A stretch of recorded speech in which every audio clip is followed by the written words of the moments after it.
ಅವರ ಕೈಗಳ ತಟ್ಟಿ ಅವರನ್ನ ಮುಂದೆ ಆಹ್ವಾನ ಮಾಡೋಣ.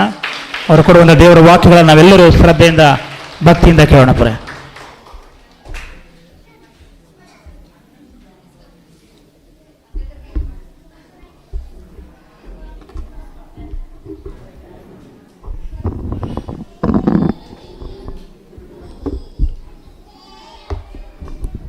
ಹಲೋ,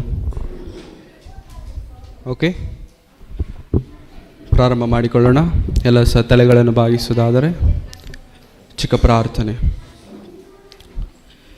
ಪ್ರೀತಿ ಸ್ವರೂಪನಾದಂಥ ತಂದೆಯಾದ ದೇವರೇ, ನಿಮ್ಮ ಪರಿಶುದ್ಧವಾದ ನಾಮಕ್ಕಾಗಿ ನಿಮಗೆ ವಂದನೆಗಳು ಸ್ವಾಮಿ. ಕರ್ತನೆ, ನಿಮ್ಮ ಮಾತುಗಳನ್ನು ಕೇಳುವುದಕ್ಕೂ ಹೇಳುವುದಕ್ಕೂ ಸಿದ್ಧರಾಗುತ್ತಿರುವಾಗ ನಮ್ಮನ್ನು ಬಲಪಡಿಸಿ ನಿಮ್ಮ ಮಾತುಗಳಿಂದ ನಮ್ಮೆಲ್ಲರನ್ನು ತುಂಬಿಸಬೇಕೆಂಬುದಾಗಿ ಬೇಡಿಕೊಳ್ಳುತ್ತಾ ಯೇಸು ಕ್ರಿಸ್ತರವರ ಪರಿಶುದ್ಧವಾದಂಥ ನಾಮದಲ್ಲಿ ಪ್ರಾರ್ಥಿಸಿ ಬೇಡಿ ಹೊಂದಿದ್ದೇನೆ ತಂದೆ ಅಂತ ದೇವರೇ, ಆಮೇಲೆ. ಪ್ರಿಯರೇ, ಈ ಕೊನೆಯ ದಿನದ ಮಧ್ಯಾಹ್ನದ ತರಗತಿಗಳಿಗೆ ಸೇರಿದಂಥ ನಿಮ್ಮೆಲ್ಲರಿಗೂ ಯೇಸು ಕ್ರಿಸ್ತರವರ ಪರಿಶುದ್ಧವಾದ ನಾಮದಲ್ಲಿ ವಂದನೆಗಳನ್ನು ಸಲ್ಲಿಸೋನಾಗಿದ್ದೇನೆ.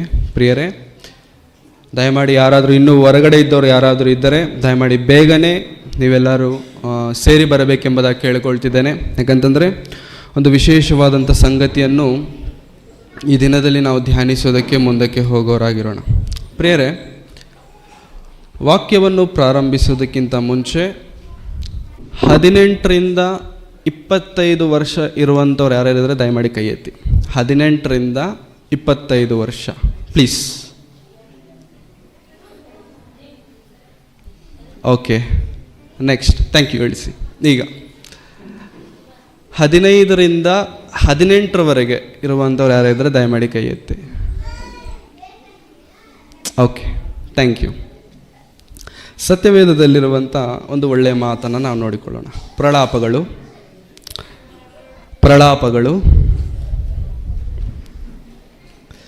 3ನೇ ಅಧ್ಯಾಯ.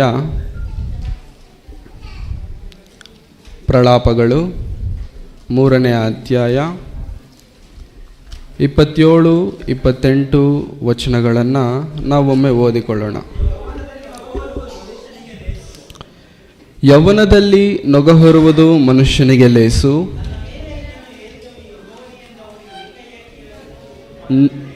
ನನ್ನ ಮೇಲೆ ಇದನ್ನು ಹೇರಿದವನು ಯೆಹೋವನೇ ಎಂದು ಅವನು ಏಕಾಕಿಯಾಗಿ ಕೂತು ಬಾಯಿ ಬಿಡದಿರಲಿ.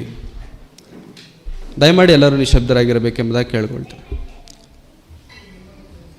ಪ್ರಲಾಪಗಳು 3ನೇ ಅಧ್ಯಾಯ 27ನೇ ವಚನದಲ್ಲಿ ದೇವರು ಬರೆಸುತ್ತಾ ಹೇಳಿದಂಥ ಮಾತು ಏನು ಹೇಳಿದ್ದಾರೆ ಅಂತಂದರೆ, ಪ್ರಿಯರೇ, ಯೌವನದಲ್ಲಿ ನೊಗ ಹೊರುವುದು ಮನುಷ್ಯನಿಗೆ ಲೇಸು.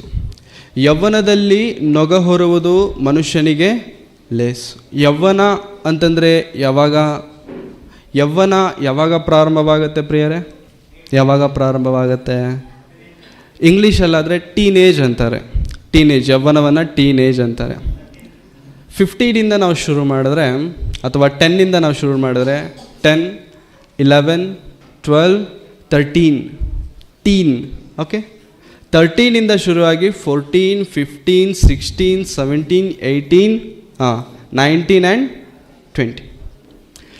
ಟೀನೇಜ್ ಅಂತ ಏನಾದರೂ ಹೇಳ್ತಾರಲ್ಲ, ಯೌವನ ಅಂತ ಏನಾದರೂ ಹೇಳ್ತಾರಲ್ಲ ಪ್ರಿಯರೇ, ಪ್ರಾರಂಭ ಆಗುವಂಥದ್ದು ಯಾವ ವಯಸ್ಸಿನಿಂದ ಅಂತಂದರೆ 13. ಯಾವುದು? 13 ಯೌವನ ಪ್ರಾಯ. ಈ ಯೌವನದಲ್ಲಿ ಏನು ಮಾಡಬೇಕಂತ ವಾಕ್ಯ ಹೇಳ್ತಿದೆ ಅಂತಂದರೆ, ಯೌವನದಲ್ಲಿ ನೊಗ ಹೊರುವುದು ಮನುಷ್ಯನಿಗೆ ಲೇಸು, ನನ್ನ ಮೇಲೆ ಇದನ್ನು ಹೇರಿದವನು ಯೆಹೋವನೇ. ನೊಗ ಅಂತಂದರೆ ಭಾರ. ನೊಗ ಅಂತಂದರೆ ಏನು ಪ್ರಿಯರೇ? ಭಾರ. ಯೌವನದಲ್ಲಿ ಭಾರ ಹೊರುವುದು ಮನುಷ್ಯನಿಗೆ ಲೇಸು. ಆ ಭಾರವನ್ನು ಇಟ್ಟವರು ಯಾರು? ದೇವರೇ. ಆ ಭಾರವನ್ನು ಇಟ್ಟವರು ದೇವರೇ. ಅಂದರೆ ಭಾರ ಹೊರಬೇಕು ಅಂತ ದೇವರಲ್ಲಿ ಹೇಳ್ತಿದ್ದಾರೆ ಅಂತಂದರೆ ಯಾವ ಭಾರ ಹೊರಬೇಕೆಂಬುದಾಗಿ ಹೇಳ್ತಿದ್ದಾರೆ? ಯಾವ ಭಾರ? ಒಂದು ಚಿಕ್ಕ ಉದಾಹರಣೆ ಹೇಳ್ತೇನೆ. ಒಂದು ಸಭೆಗೆ ಹೋಗ್ತಿದ್ವಿ ನಾವು. ನನ್ನ ಪರ್ಸನಲ್ ಎಕ್ಸ್ಪೀರಿಯನ್ಸ್, ಒಂದು ಚರ್ಚ್ಗೆ ಹೋಗ್ತಿದ್ವಿ. ಆ ಚರ್ಚಲ್ಲಿ ಒಂದು ಯೌವನಸ್ಥ ಹುಡುಗ ಒಬ್ಬ ಇದ್ದ, ಒಂದು ಯೌವನಸ್ಥ ಇಬ್ಬರು ಹುಡುಗರಿದ್ದರು. ಒಂದು ಹುಡುಗ ಚರ್ಚಲ್ಲೇ ಇರ್ತಿದ್ದ, ಇನ್ನೊಂದು ಹುಡುಗ ಚರ್ಚ್ ಹತ್ರದಲ್ಲಿರುವಂಥ ಒಂದು ಮನೆ, ಅವ್ರ ಮನೆ, ಚರ್ಚ್ ಹತ್ರ ಅವ್ರ ಮನೆ. ಈ ಚರ್ಚಲ್ಲಿರುವಂಥ ಈ ಹುಡುಗ ಚರ್ಚ್ ಹತ್ರ ಮನೆ ಇದೆಯಲ್ಲ, ಆ ಹುಡುಗನ ಮನೆಗೆ ಒಂದು ಸತಿ ಹೋಗಿ ಗಿಡ ತಂದಿದ್ದ. ಅವನು ಗಿಡ ಪಾಟು ಅದೆಲ್ಲ ತಂದಿದ್ದ. ಈ ಗಿಡಗಳನ್ನು ಪಾಟಲ್ಲಿ ಹಾಕಿ ಮಣ್ಣೆಲ್ಲ ತುಂಬಿಸಿ ಕೈಯೆಲ್ಲ ನೀರು ಮಾಡಿಕೊಂಡು, ಕೈಯೆಲ್ಲ ಮಣ್ಣು ಮಾಡಿಕೊಂಡು, ಬೆರಳೆಲ್ಲ ಉಗುರೆಲ್ಲ ಮಣ್ಣು ಮಾಡಿಕೊಂಡು, ಕೆಂಪು ಮಣ್ಣು ಮಾಡಿಕೊಂಡು ತುಂಬ ಗಲೀಜು ಮಾಡ್ಕೊಂಬಿಟ್ಟಿದ್ದ ಕೈಗಳನ್ನ. ನಾನು ಹೋದೆ, ಕೇಳಿದೆ, ಯಾಕೆ ಇಷ್ಟೊಂದು ಗಲೀಜು ಮಾಡಿಕೊಂಡೆ, ಯಾಕೆ ಇಷ್ಟೆಲ್ಲ ಕೈಗೆಲ್ಲ ನೋಡಿಕೊಂಡು ನೀಟಾಗಿ ಮಾಡ್ಕೋಬೋದಿತ್ತಲ್ಲ ಅಂತ ಕೇಳಿದ್ರೆ, ದೇವ್ರ ಸೇವೆ ಅಲ್ವಾ ಅಷ್ಟೇ ಅಂತ. ಅವನಂದ, ದೇವ್ರ ಕೆಲಸ ತಾನೇ, ಆಗಲಿ ಪರವಾಗಿಲ್ಲ ಅಂತೇಳಿ ತುಂಬ ದೊಡ್ಡ ಮಾತು ಹೇಳ್ದ. ನನಗೆ ತಡ್ಕೊಳಕ್ಕಾಗಿಲ್ಲ ಆ ಮಾತನ್ನು. ತುಂಬ ದೊಡ್ಡ ಮಾತು ಹೇಳ್ದ. ಆ ಮಾತು ನನಗೆ ಸಹಿಸಲಿಕ್ಕೆ ಆಗಿಲ್ಲ. ದೇವರ ಸೇವೆ, ದೇವರ ಕೆಲಸ, ದೇವರ ಭಾರ ಅಂತಂದರೆ ಸಮಾಜದಲ್ಲಿರುವಂಥ ಪರ್ಸ್ಪೆಕ್ಟಿವ್ ಏನಿದೆ ಅಂತಂದರೆ ಪ್ರಿಯರೇ, ಚರ್ಚಲ್ಲಿರೋ ನಾನು ಏನೇ ಕೆಲಸ ಮಾಡಿದ್ರೂ ಕೂಡ ದೇವ್ರ ಸೇವೆ. ಚರ್ಚಲ್ಲಿರೋ ನಾನು ಏನೇ ಕೆಲಸ ಮಾಡಿದ್ರೂ ಕೂಡ ದೇವ್ರ ಸೇವೆ. ಅದೆಲ್ಲ ಪ್ರಿಯರೇ, ದೇವರು ಹೇಳುತ್ತಿರುವಂಥದ್ದು ಒಂದು. ಏನು ಹೇಳ್ತಿದ್ದಾರೆ ಮತ್ತೆ 27ನೇ ವಚನ. ಯವನದಲ್ಲಿ ನೊಗವನ್ನು ಹೊರುವುದು ಮನುಷ್ಯನಿಗೆ ಲೇಸು, ನನ್ನ ಮೇಲೆ ಇದನ್ನು ಏರಿದವನು ಯೆಹೋವನೇ ಎಂದು ಅವನು ಏಕಾಕಿಯಾಗಿ ಕೂತು ಬಾಯಿ ಬಿಡದಿರಲಿ. ಯವನಸ್ಥದಲ್ಲಿ ನೊಗ ಹೊರುವುದು ಮನುಷ್ಯನಿಗೆ ಲೇಸು, ಅದನ್ನು ಅವನ ಮೇಲೆ ಹೇರಿದವನು ಯೆಹೋವನೇ. ಈ ಪುಸ್ತಕವನ್ನು ಮುಚ್ಚುವುದು ಬೇಡ, ಹೊಸ ಒಡಂಬಡಿಕೆಗೆ ಬರೋಣ.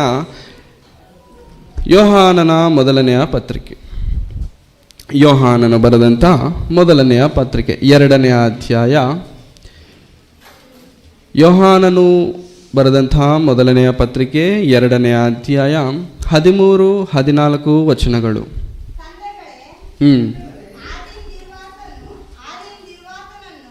ಆದಿಯಿಂದಿರುವಾತನನ್ನು ನೀವು ಬಲ್ಲವರಾಗಿರುವುದರಿಂದ ನಿಮಗೆ ಬರೆಯುತ್ತೇನೆ. ಯವನಸ್ಥರೇ, ನೀವು ಕೆಡುಕನನ್ನು ಜಯಿಸಿರುವುದರಿಂದ ನಿಮಗೆ ಬರೆಯುತ್ತೇನೆ. ಮಕ್ಕಳಿರ, ನೀವು ತಂದೆಯನ್ನು ಬಲ್ಲವರಾಗಿರುವುದರಿಂದ ನಿಮಗೆ ಬರೆದಿದ್ದೇನೆ. ತಂದೆಗಳೇ, ಆದಿಯಿಂದಿರುವಾತನನ್ನು ನೀವು ಬಲ್ಲವರಾಗಿರುವುದರಿಂದ ನಿಮಗೆ ಬರೆದಿದ್ದೇನೆ. ಯವನಸ್ಥರೇ, ನೀವು ಶಕ್ತರಾಗಿರುವುದರಿಂದಲೂ ದೇವರ ವಾಕ್ಯವು ನಿಮ್ಮಲ್ಲಿ ನೆಲೆಗೊಂಡಿರುವುದರಿಂದಲೂ ನೀವು ಕೆಡುಕನನ್ನು ಜಯಿಸಿರುವುದರಿಂದಲೂ ನಿಮಗೆ ಬರೆದಿದ್ದೇನೆ. ಯೋಹಾನನು ಪತ್ರಿಕೆಯನ್ನು ಬರೆಯುತ್ತಾ ಏನು ಹೇಳ್ತಿದ್ದಾರೆ ಅಂತಂದರೆ, ಯವನಸ್ಥರೇ, ನೀವು ಶಕ್ತರಾಗಿರುವುದರಿಂದಲೂ ದೇವರ ವಾಕ್ಯವು ನಿಮ್ಮಲ್ಲಿ ನೆಲೆಗೊಂಡಿರುವುದರಿಂದಲೂ ನೀವು ಶಕ್ತರಾಗಿದ್ದೀರಿ. ನಿಮಗೆ ಶಕ್ತಿ ಇದೆ. ಯವನಸ್ಥದಲ್ಲಿ ಪ್ರಿಯರೇ ಎಲ್ಲರಿಗೂ ಏನಿರುತ್ತೆ? ಎಲ್ಲಿಲ್ದಿರೋ ಶಕ್ತಿ ಇರುತ್ತೆ. ಇವತ್ತಿಗೂ ತಿಂಡಿ ತಿನ್ನಬೇಕಾದ್ರೆ ನಮ್ಮ ಪಕ್ಕದಲ್ಲಿ ಯಾರಾದರೂ ವಯಸ್ಸಾಗಿರುವಂಥವ್ರು ಇದ್ದಾರೆ ಅಂತ ಅಂದ್ಕೊಳ್ಳಿ, ಮುದುಕರು ವಯಸ್ಸಾಗಿರುವಂಥವ್ರು ಇರಿದ್ರೆ, ನಾವು ಸ್ವಲ್ಪ ತಿಂತಿದ್ರೆ ಅವ್ರು ಏನು ಹೇಳ್ತಾರೆ ಅಂತ, ತಿನ್ನು ತಿನ್ನು ತಿನ್ನು, ಇಲ್ಲ ತಾತ, ಇಲ್ಲ ಅಜ್ಜಿ, ನಾನು ತಿನ್ನೋಕ್ಕಾಗಲ್ಲ ಅಂತಂದರೆ ಅವ್ರು ಏನು ಹೇಳ್ತಾರೆ ಗೊತ್ತಾ? ಈ ವಯಸ್ಸಲ್ಲಿ ತಿಂದಿಲ್ಲ ಅಂತಂದರೆ ಇನ್ನು ಯಾವಾಗ ತಿಂತೀಯಾ? ಈ ವಯಸ್ಸಲ್ಲಿ ತಿಂದಿಲ್ಲ ಅಂತಂದರೆ ಇನ್ನು ಯಾವಾಗ ತಿಂತಿದ್ಯಾ? ನಿನ್ನ ವಯಸ್ಸಲ್ಲಿ ನಾನು ಹೆಂಗೆ ತಿಂತಿದ್ದೆ ಗೊತ್ತಾ? ಇಷ್ಟು ದಪ್ಪ ಮುದ್ದೆ 2 ತಿಂತಿದ್ದೆ ನಾನು. ನೀವೆಲ್ಲ ಇಷ್ಟಿಷ್ಟೇ ತಿಂತೀರ, ಅದರಲ್ಲಿ ನಾನು ತಿನ್ನೋದ್ರಲ್ಲಿ ಕಾಲು ಭಾಗನೂ ನೀವು ತಿನ್ನಲ್ಲ ಅಂತೇಳಿ ಈ ಥರ ಹೇಳನೆ ಮಾಡ್ತಿರ್ತಾರೆ. ಯಾಕಂತಂದರೆ ಯವ್ವನದಲ್ಲಿ ಏನಿರುತ್ತೆ ಅಂತ ಅವರ ಉದ್ದೇಶ, ಶಕ್ತಿವಂತರಾಗಿರುತ್ತಾರೆ ಯವನಸ್ಥರು. ಯವನಸ್ಥರು ಏನಾಗಿರ್ತಾರೆ? ಶಕ್ತಿವಂತರಾಗಿರುತ್ತಾರೆ. ಆ ಶಕ್ತಿವಂತರಾಗಿರುವಂಥ ಯವನಸ್ಥರಲ್ಲಿ ಏನಿರಬೇಕು ಎಂದು ವಾಕ್ಯ ಹೇಳ್ತಿದೆ ಪ್ರಿಯರೇ. ಏನಿರಬೇಕಂತೆ? ನೀವು ಶಕ್ತರಾಗಿರುವುದರಿಂದಲೂ ದೇವರ ವಾಕ್ಯವು ನಿಮ್ಮಲ್ಲಿ ನೆಲೆಗೊಂಡಿರುವುದರಿಂದಲೂ. ಈ ಯವನಸ್ಥರಲ್ಲಿ ಏನಿರಬೇಕಂತ ದೇವರು ಹೇಳ್ತಿದ್ದಾರೆ? ವಾಕ್ಯ. ಏನಿರಬೇಕು ಪ್ರಿಯರೇ? ವಾಕ್ಯ. ಯಾಕೆ ವಾಕ್ಯ ಇರಬೇಕು? ಯಾಕಂತಂದರೆ ಈ ವಾಕ್ಯ ನಿಮ್ಮಲ್ಲಿದ್ದರೆ ನೀವು ಕೆಡುಕನನ್ನು ಜಯಿಸುತ್ತೀರ. ಪ್ರಿಯರೇ, ಮನುಷ್ಯನ ಜೀವನದಲ್ಲಿ ಬಾಲ್ಯಪ್ರಾಯ, ಯೌವನಪ್ರಾಯ, ವೃದ್ಧಾಪ್ಯದ ಸ್ಥಿತಿ.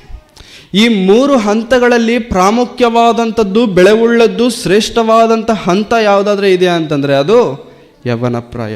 ಆದರೆ ಈ ಯೌವನವನ್ನು ಯೌವನಸ್ಥರಾಗಿರುವಂಥ ಅನೇಕರಾಗಿರುವಂಥ ನಾವು ಹೇಗೆ ಉಪಯೋಗಿಸಿಕೊಳ್ಳುತ್ತಿದ್ದೇವೆ?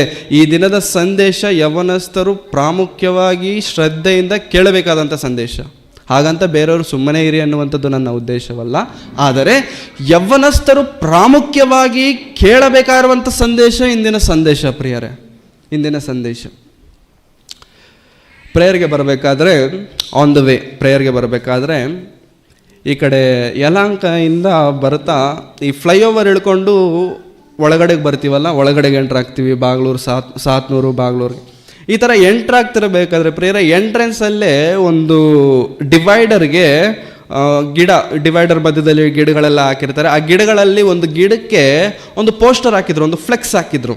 ಆ ಫ್ಲೆಕ್ಸ್ ಏನಂತಂದರೆ ಶ್ರದ್ಧಾಂಜಲಿ ಅಂತ. ನೋಡಿದ್ದೀರಾ?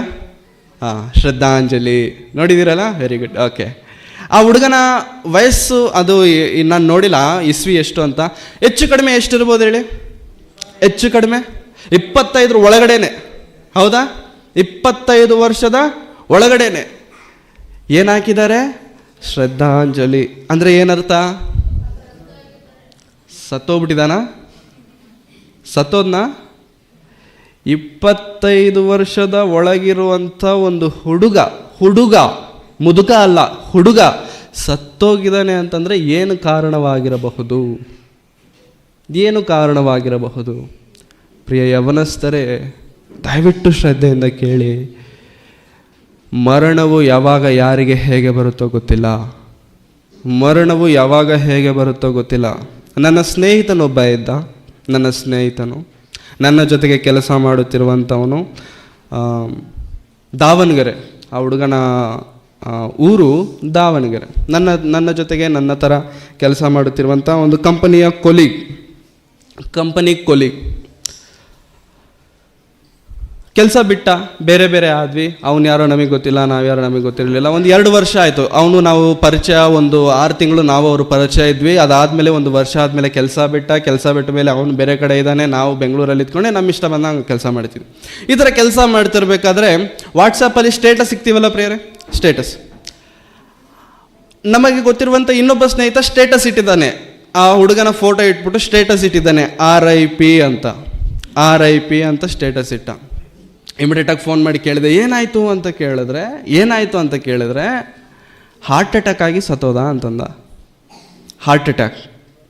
ವಯಸ್ಸು ಎಷ್ಟಿರುತ್ತೆ ಗೊತ್ತಾ ಪ್ರಿಯರೇ? ಸೇಮ್ 25 ಒಳಗಡೆ. ಇನ್ನೂ ಹೇಳಬೇಕು ಅಂತಂದರೆ 22-23 ವರ್ಷ. 22-23 ವರ್ಷ, 24 ವರ್ಷನೇ ಅಂತಂದ್ಕೊಳ್ಳಿ.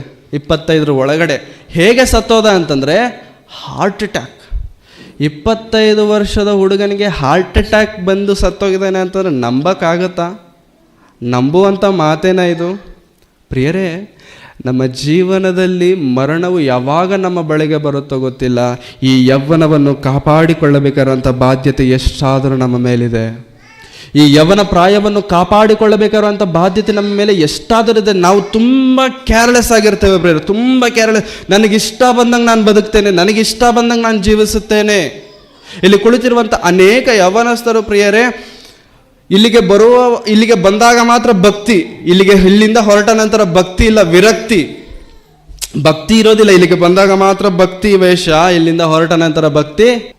ನಮ್ಮ ಬಗ್ಗೆ ನಮಗಿಂತ ಜಾಸ್ತಿ ಯಾರಿಗೂ ಗೊತ್ತಿರಲ್ಲ ಪ್ರಿಯರೇ. ಹೌದಾ? ಯೌವನಸ್ಥರೇ, ನಾವು ಏನು ಅಂತ ನಮ್ಮ ಅಪ್ಪ ಅಮ್ಮನಿಗೂ ಗೊತ್ತಿರಲ್ಲ. ನಾವು ಏನು ಅಂತ ನಮ್ಮ ಅಪ್ಪ ಅಮ್ಮನಿಗೂ ಕೂಡ ಗೊತ್ತಿರಲ್ಲ. ನಮಗೆ ಗೊತ್ತಿರುತ್ತೆ ವಾಟ್ ವಿ ಆರ್, ನಾವೇನಾಗಿದ್ದೇವೆ ಎನ್ನುವಂಥದ್ದು ನಮಗೆ ಗೊತ್ತಿರುತ್ತೆ. ಈ ನಿಮ್ಮ ಯೌವನವನ್ನು ಹಾಳು ಮಾಡ್ಕೊಳ್ಳೋದಕ್ಕೆ ಹೋಗ್ಬೇಡಿ. ಈ ನಿಮ್ಮ ಯೌವನ ಪ್ರಾಯವನ್ನು ಹಾಳು ಮಾಡಿಕೊಳ್ಳೋದಕ್ಕೆ ಹೋಗಬೇಡಿ. ಯಾಕೆಂತಂದರೆ ಸತ್ಯವೇದದಲ್ಲಿ ಪೌಲರವರು ತಿಮೋತಿಯನು ಎನ್ನುವಂಥ ಒಂದು ಯೌವನಸ್ಥನಿಗೆ ಪತ್ರಿಕೆಯನ್ನು ಬರೆಯುತ್ತಾ ಒಂದು ಒಳ್ಳೆಯ ಮಾತನ್ನು ಹೇಳ್ತಾನೆ ಪ್ರಿಯರ. ಒಳ್ಳೆಯ ಮಾತು. ತಿಮೋತಿಯನಿಗೆ ಬರೆದಂಥ ಮೊದಲನೆಯ ಪತ್ರಿಕೆ, ತಿಮೋತಿಯನಿಗೆ ಬರೆದಂತಹ ಮೊದಲನೆಯ ಪತ್ರಿಕೆ 4ನೇ ಅಧ್ಯಾಯ. ತಿಮೋತಿಯನಿಗೆ ಬರೆದಂಥ ಮೊದಲನೆಯ ಪತ್ರಿಕೆ 4ನೇ ಅಧ್ಯಾಯ 11-12 ವಚನಗಳು. ಈ ಸಂಗತಿಗಳನ್ನು ಆಜ್ಞಾಪಿಸಬೇಕು ಮತ್ತು ಬೋಧಿಸಬೇಕು, ಯವನಸ್ಥನೆಂದು ನಿನ್ನನ್ನು ಅಸಡ್ಡೆ ಮಾಡುವುದಕ್ಕೆ ಯಾರಿಗೂ ಅವಕಾಶ ಕೊಡದೆ ನಂಬುವವರಿಗೆ ನಡೆ, ನುಡಿ, ಪ್ರೀತಿ, ನಂಬಿಕೆ, ಶುದ್ಧತ್ವ ಇವುಗಳ ವಿಷಯದಲ್ಲಿ ನೀನೇ ಮಾದರಿಯಾಗಿರು.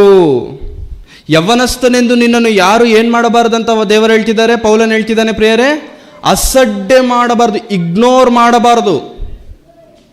ನಿನ್ನನ್ನು ಯಾರು ಅಸಡ್ಡೆ ಮಾಡಬಾರದು. ನಿನ್ನ ಯೌವನವನ್ನು ನೋಡಿ ಯಾರು ನಿನ್ನನ್ನು ಅಸಡ್ಡೆ ಮಾಡಬಾರದು ಅಂತ ಹೇಳುತ್ತಾ ಕೆಳಗಡೆ ಏನು ಹೇಳ್ತಿದ್ದಾರೆ ಅಂತಂದರೆ, ನೀನು ಕೆಲವು ವಿಚಾರದಲ್ಲಿ ಮಾದರಿಯಾಗಿರಬೇಕು. You should be an example.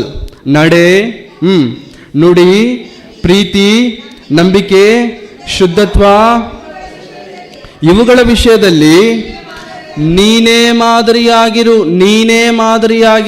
ಯವನಸ್ಥನೇ ನೀನೇ ಮಾದರಿಯಾಗಿರು. ಪ್ರಿಯ ಯವನಸ್ಥ ಸ್ತ್ರೀಯೇ, ಪ್ರಿಯ ಯವನಸ್ಥ ಪುರುಷನೇ, ನಡೆ, ನುಡಿ, ಪ್ರೀತಿ, ನಂಬಿಕೆ, ವಿಶ್ವಾಸ, ಶುದ್ಧತ್ವ ಇವುಗಳ ವಿಚಾರದಲ್ಲಿ ನೀನೇ ಮಾದರಿಯಾಗಿದ್ದೇವಾ? ಪ್ರಿಯ ಯವನಸ್ಥರೇ, ನಾವು ಮಾದರಿಯಾಗಿದ್ದೇವೆ. ನಮ್ಮ ನಡೆ ಚೆನ್ನಾಗಿದೆಯಾ? ನಮ್ಮ ನುಡಿ ಚೆನ್ನಾಗಿದೆಯಾ? ಮಾತುಗಳು ಚೆನ್ನಾಗಿದ್ದಾವ ಪ್ರಿಯರೇ? ಮಾತುಗಳು ಚೆನ್ನಾಗಿದ್ದಾವ? ನಮ್ಮ ಹೆದೆ ಮೇಲೆ ಕೈ ಇಟ್ಕೊಂಡು ಹೇಳೋಣ, ನಮ್ಮ ಮಾತುಗಳು ಚೆನ್ನಾಗಿದ್ದಾವ? ಶುದ್ಧರಾಗಿದ್ದೇವ ನಾವು? ಇವುಗಳ ವಿಚಾರದಲ್ಲಿ ನೀನೇ ಮಾದರಿಯಾಗಿರು. ಪ್ರಿಯರೇ, ನಮ್ಮ ಜೀವನದಲ್ಲಿ ದೇವರು ನಮ್ಮನ್ನು ಕರೆಯುವುದರೊಳಗಾಗಿ ಪ್ರಿಯರೇ ದೇವರಿಗೋಸ್ಕರ ಸ್ಥಿರವಾಗಿ ನಿಂತುಕೊಳ್ಳೋರಾಗಿರಬೇಕು. ಪ್ರಿಯ ಯವನಸ್ಥರೇ, ನಾವು ನಿಂತಿಲ್ಲ ಅಂತಂದರೆ ದೇವರಿಗೋಸ್ಕರ ಇನ್ಯಾರು ನಿಲ್ತಾರೆ? ನಾವು ಹೇಳಿಲ್ಲ ಅಂತಂದರೆ ದೇವರಿಗೋಸ್ಕರ ಇನ್ಯಾರು ಹೇಳ್ತಾರೆ? ನಾವೇ ದೇವರಿಗೋಸ್ಕರ ಮುಂದೆ ಬರಲಿಲ್ಲ ಅಂತಂದರೆ ಇನ್ಯಾರು ಬರ್ತಾರೆ ದೇವರಿಗೋಸ್ಕರ? ದಯವಿಟ್ಟು ಅರ್ಥ ಮಾಡ್ಕೊಳ್ಳಿ, ದೇವರಿಗೋಸ್ಕರ ಬದುಕುವಂಥ ಅದೃಷ್ಟ ದೇವರು ಎಲ್ಲರಿಗೂ ಕೊಡೋದಿಲ್ಲ ಪ್ರಿಯರೇ, ಕೇವಲ ಕೆಲವರಿಗೆ ಕೊಡ್ತಾರೆ. ಆ ಕೆಲವರಲ್ಲಿ ಒಂದು ದಿನದಲ್ಲಿ ನೀವು ನಾವಿದ್ದೇವೆ. ಒಮ್ಮೆ ಯೋಚನೆ ಮಾಡಿ. ಒಂದು ದೊಡ್ಡ ದೈವ ಸೇವಕರು ಒಂದು ಉದಾಹರಣೆಯನ್ನು ಹೇಳ್ತಿದ್ರು. ಆ ಉದಾಹರಣೆನ ನಾನು ನಿಮ್ಮೊಂದಿಗೆ ಹಂಚ್ಕೊಳ್ಬೇಕು ಅಂತ ಅಂದ್ಕೊಳ್ತಿದ್ದೇನೆ. ಒಂದು ಯಥಾರ್ಥ ಸಂಘಟನೆ ಏನು ಹೇಳಿದ್ರು ಅಂತಂದರೆ, ಒಬ್ಬರು ದೈವ ಸೇವಕರು ಒಂದು ಪಬ್ಲಿಕ್ ಮೀಟಿಂಗ್ ಹೋಗಿದ್ದಾರೆ. ದಯವಿಟ್ಟು ಶ್ರದ್ಧೆಯಿಂದ ಕೇಳಿ. ಪಬ್ಲಿಕ್ ಮೀಟಿಂಗ್ ಹೋಗಿದ್ದಾರೆ.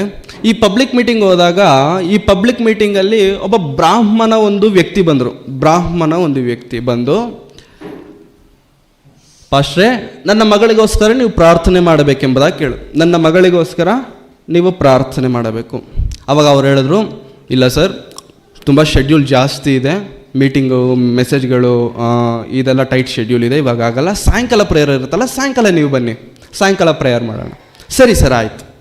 ಮತ್ತೆ ಸಂಜೆ ಬಂದರು, ಪ್ರೇಯರೆಲ್ಲ ಆಯಿತು, ಪ್ರೇಯರೆಲ್ಲ ಮುಗಿದಿದೆ.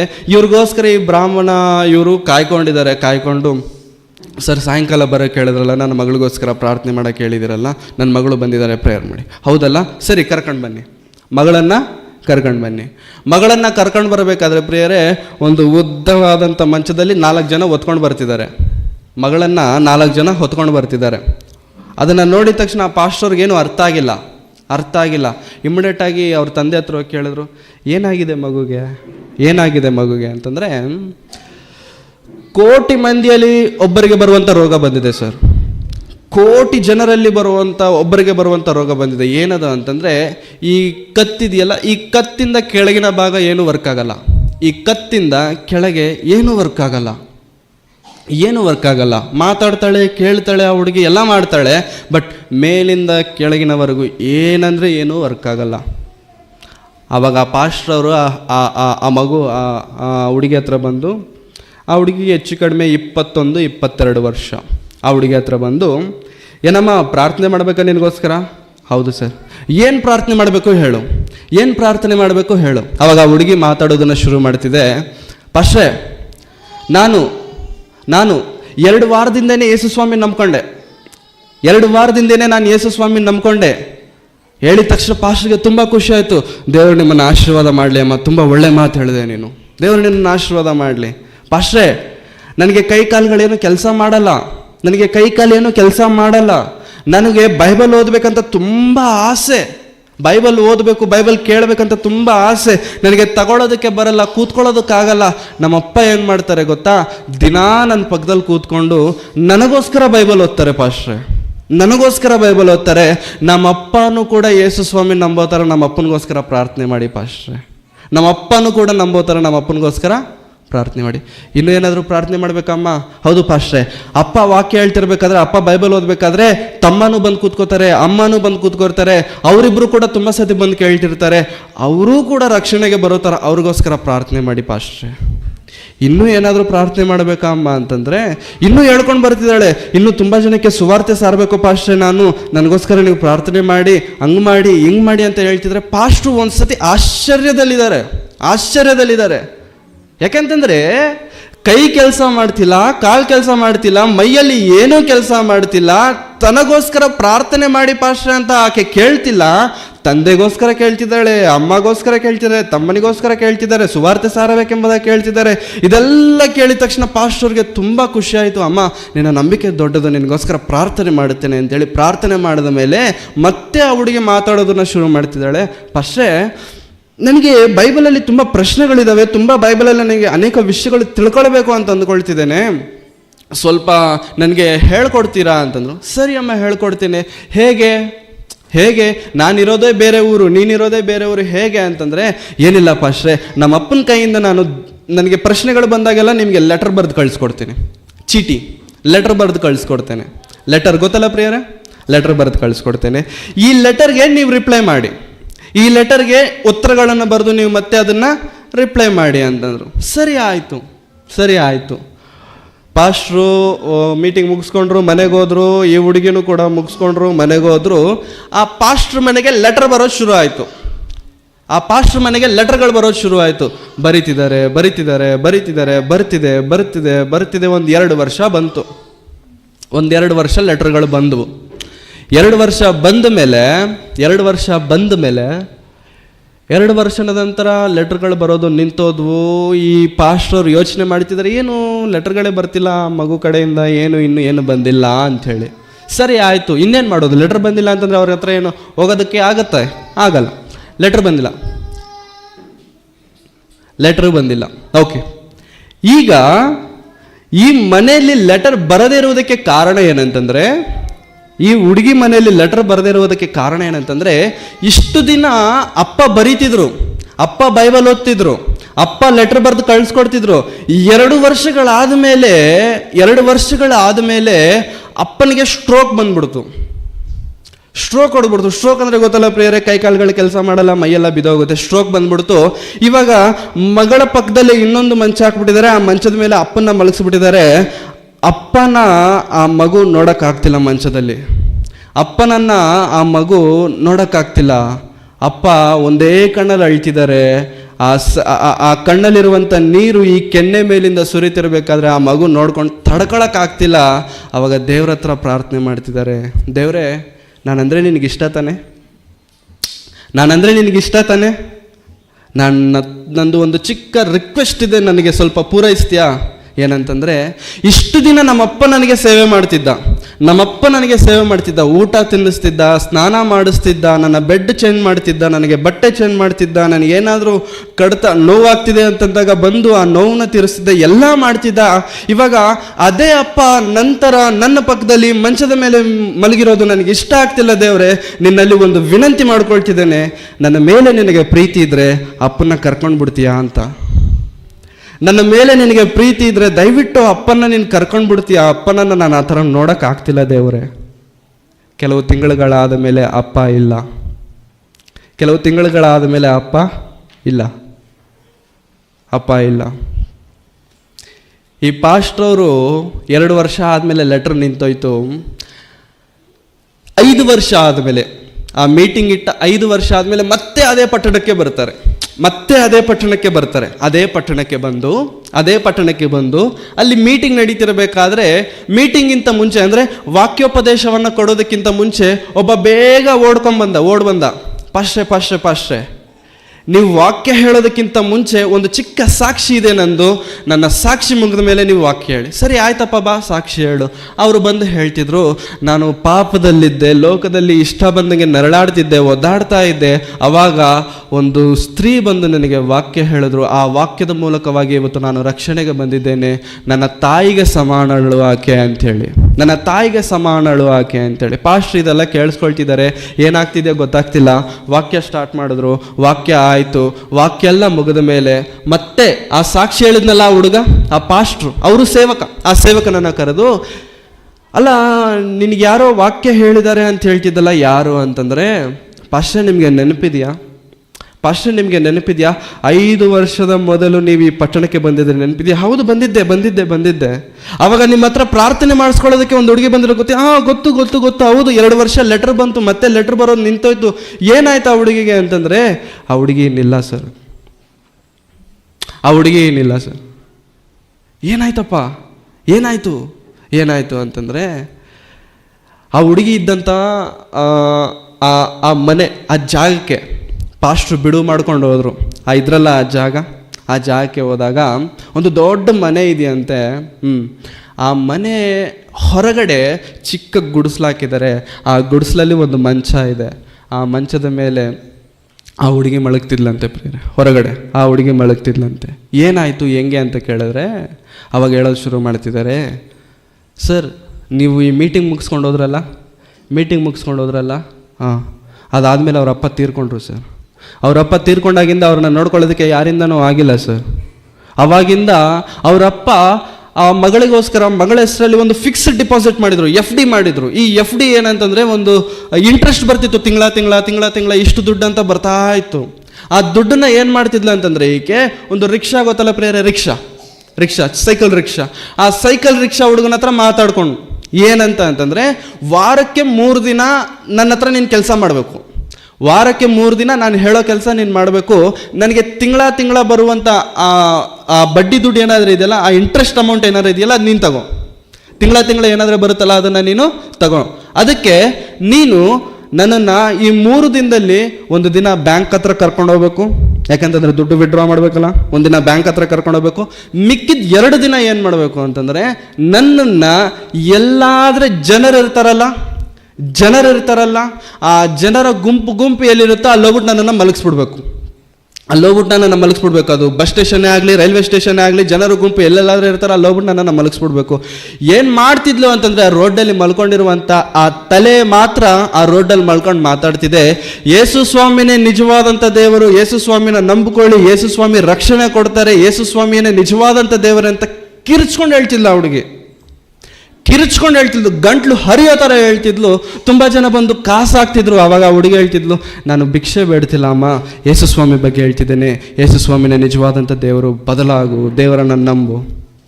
ಈ ಥರ ಹೇಳಿ 5 ವರ್ಷ ಕಷ್ಟಪಟ್ಟು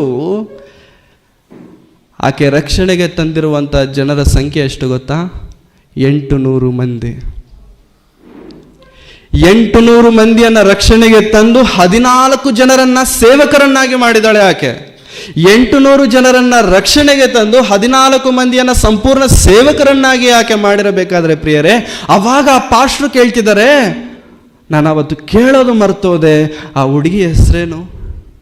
ಆ ಹುಡುಗಿ ಹೆಸರು ಕೇಳೋದು ನಾನು ಮರ್ತದೆ. ಏನು ಆ ಹುಡುಗಿ ಹೆಸರು ಅಂತಂದ್ರೆ, ಸರ್ ಆ ಹುಡುಗಿ ಹೆಸರು, ನಮ್ಮ ತಾಯಿಯ ಹೆಸರು ಶ್ರೀದೇವಿ ಅಂತೇಳಿ. ಆ ತಾಯಿ ಹೆಸರು ಶ್ರೀದೇವಿ. ನಾನು ರಕ್ಷಣೆಗೆ ಬಂದಿರೋದಕ್ಕೆ ಕಾರಣನೇ ಆಕೆ ನನ್ನ ತಾಯಿ, ಆಕೆ ಹೆಸರು ಶ್ರೀದೇವಿ. ಪಾಸ್ಟ್ರಿಗೆ ತುಂಬ ದುಃಖ ಆಯಿತು. ಎಷ್ಟು ದುಃಖ ಆಯಿತು ಅಂತಂದರೆ, ಎಲ್ಲೇ ಹೋದರೂ ಕೂಡ ಆಕೆಯನ್ನು ಕುರಿತು ಹೇಳುವುದನ್ನು ಪ್ರಾರಂಭ ಮಾಡ್ತಿದ್ದೇನೆ. ಯಾಕೆ ಈ ವಿಷಯವನ್ನು ಇಷ್ಟೊತ್ತು ನಾನು ನಿಮ್ಮೆಲ್ಲರಿಗೆ ಹೇಳಿದ್ದೇನೆ ಅಂತಂದರೆ ಪ್ರಿಯರೇ, ಯವನಸ್ಥಳಾಗಿರುವಂಥ ಆಕೆ, ಕೈಕಾಲುಗಳು ಕೆಲಸ ಮಾಡದೇ ಇರುವಂಥ ಆಕೆ, ಕೇವಲ ತಲೆಯ ಭಾಗ ಮಾತ್ರ ಕೆಲಸ ಮಾಡುತ್ತಿರುವಂಥ ಆಕೆ 800 ಮಂದಿಯನ್ನ ದೇವರ ಸಮ್ಮುಖಕ್ಕೆ, ದೇವರ ಸನ್ನಿಧಾನಕ್ಕೆ ರಕ್ಷಣೆಗೆ ತಂದಿರಬೇಕಾದ್ರೆ, ಪ್ರಿಯ ಯವನಸ್ಥರೇ, ನಿಮ್ಮ ಕೈಕಾಲುಗಳು ಚೆನ್ನಾಗಿದ್ದಾವೆ, ಒಳ್ಳೆ ಚಂದವನ್ನ ದೇವರು ನಮಗೆ ಕೊಟ್ಟಿದ್ದಾರೆ, ಒಳ್ಳೆ ಆರೋಗ್ಯವನ್ನ ದೇವರು ಕೊಟ್ಟಿದ್ದಾರೆ. ಏನ್ ಮಾಡ್ತಿದ್ದೇವೆ ದೇವರಿಗೋಸ್ಕರ? ಸುಮ್ಮನೆ ಕುಳಿತುಕೊಂಡು ಎದ್ದೋಗುವುದಕ್ಕಲ್ಲ ಪ್ರೇರೆ ಈ ದೇಹ. ದೇವರು ನಮಗೆ ಈ ದೇಹವನ್ನು ಕೊಟ್ಟಿರುವಂಥದ್ದು ದೇವರ ಮಹಿಮೆಯನ್ನು ಪಡಿಸುವುದಕ್ಕಾಗಿ. ಯೇಸು ಸ್ವಾಮಿ ಶಿಲುಬೆ ಮೇಲೆ ಈ ದೇಹವನ್ನು ಕೊಡಬೇಕಾದ್ರೆ, ದೇವರೇ ನೀನು ಕೊಟ್ಟಂತ ಕೆಲಸವನ್ನೆಲ್ಲ ಸಂಪೂರ್ಣವಾಗಿ ನೆರವೇರಿಸಿ ಭೂಲೋಕದಲ್ಲಿ ನಿನ್ನನ್ನು ನಾನು ಮಹಿಮೆ ಪಡಿಸಿದ್ದೇನೆ. ಪ್ರಿಯ ಯವನಸ್ಥರೇ, ನಾವು ಏನ್ ಮಾಡ್ತಿದ್ದೇವೆ? ಆಕೆಗೆ ಏನಾದರೂ ಬಂದು ಮೈ ಮೇಲೆ ಸೊಳ್ಳೆ ಕಚ್ಚಿದ್ರೆ ಪ್ರಿಯರೇ, ಸೊಳ್ಳೆನ ಒಡ್ಕೊಳ್ಳೋದಕ್ಕೂ ಕೂಡ ಆಕೆಗೆ ಆಗಲ್ಲ. ಸೊಳ್ಳೆ ಕಚ್ಚಿದ್ರೆ ಎಲ್ಲಾದ್ರೂ ಕಡ್ತಾ ಬಂದ್ರೆ ಕೆರ್ಕೊಳ್ಳೋದಕ್ಕೂ ಕೂಡ ಆಕೆಗೆ ಆಗಲ್ಲ. 21-22 ವರ್ಷವಿರುವಂತ ಆ ಹುಡುಗಿಯ ಹೃದಯದಲ್ಲಿ ಯೇಸು ಸ್ವಾಮಿ ತಂದಂತ ಬದಲಾವಣೆ ಎಂಥದ್ದು ಅಂತಂದ್ರೆ ಪ್ರಿಯರೇ, ಆ ಬದಲಾವಣೆ 800 ಮಂದಿಯನ್ನು ಬದಲಾಯಿಸಿದಂತ ಬದಲಾವಣೆ. ಆ ಬದಲಾವಣೆ ಅನೇಕರನ್ನು ದೇವರ ಕಡೆಗೆ ನಡೆಸಿದಂತ ಬದಲಾವಣೆ. ಆಕೆಯ ಯೌವನ ದೇವರಿಗೋಸ್ಕರ ಸಮರ್ಪಿಸಿಕೊಂಡು ಪ್ರಾಣ ಬಿಟ್ಲು. ಪ್ರಿಯ ಯೌವನಸ್ಥರೇ, ನಾವು ಸತ್ತಿದ್ದೇವಾ? ನಾವು ಸತ್ತೋಗಿದ್ದೀವ? ಇಲ್ಲ ತಾನೆ, ಬದುಕಿದ್ದೇವೆ ತಾನೆ. ಆಕೆ ಸತ್ತೋಗಿ 800 ಮಂದಿಗೆ ಸುವಾರ್ತೆ ಸಾರಿರಬೇಕಾದ್ರೆ ನಾವು ಬದುಕಿ ಎಷ್ಟು ಮಂದಿಗೆ ಸುವಾರ್ತೆ ಸಾರುತ್ತಿದ್ದೇವೆ?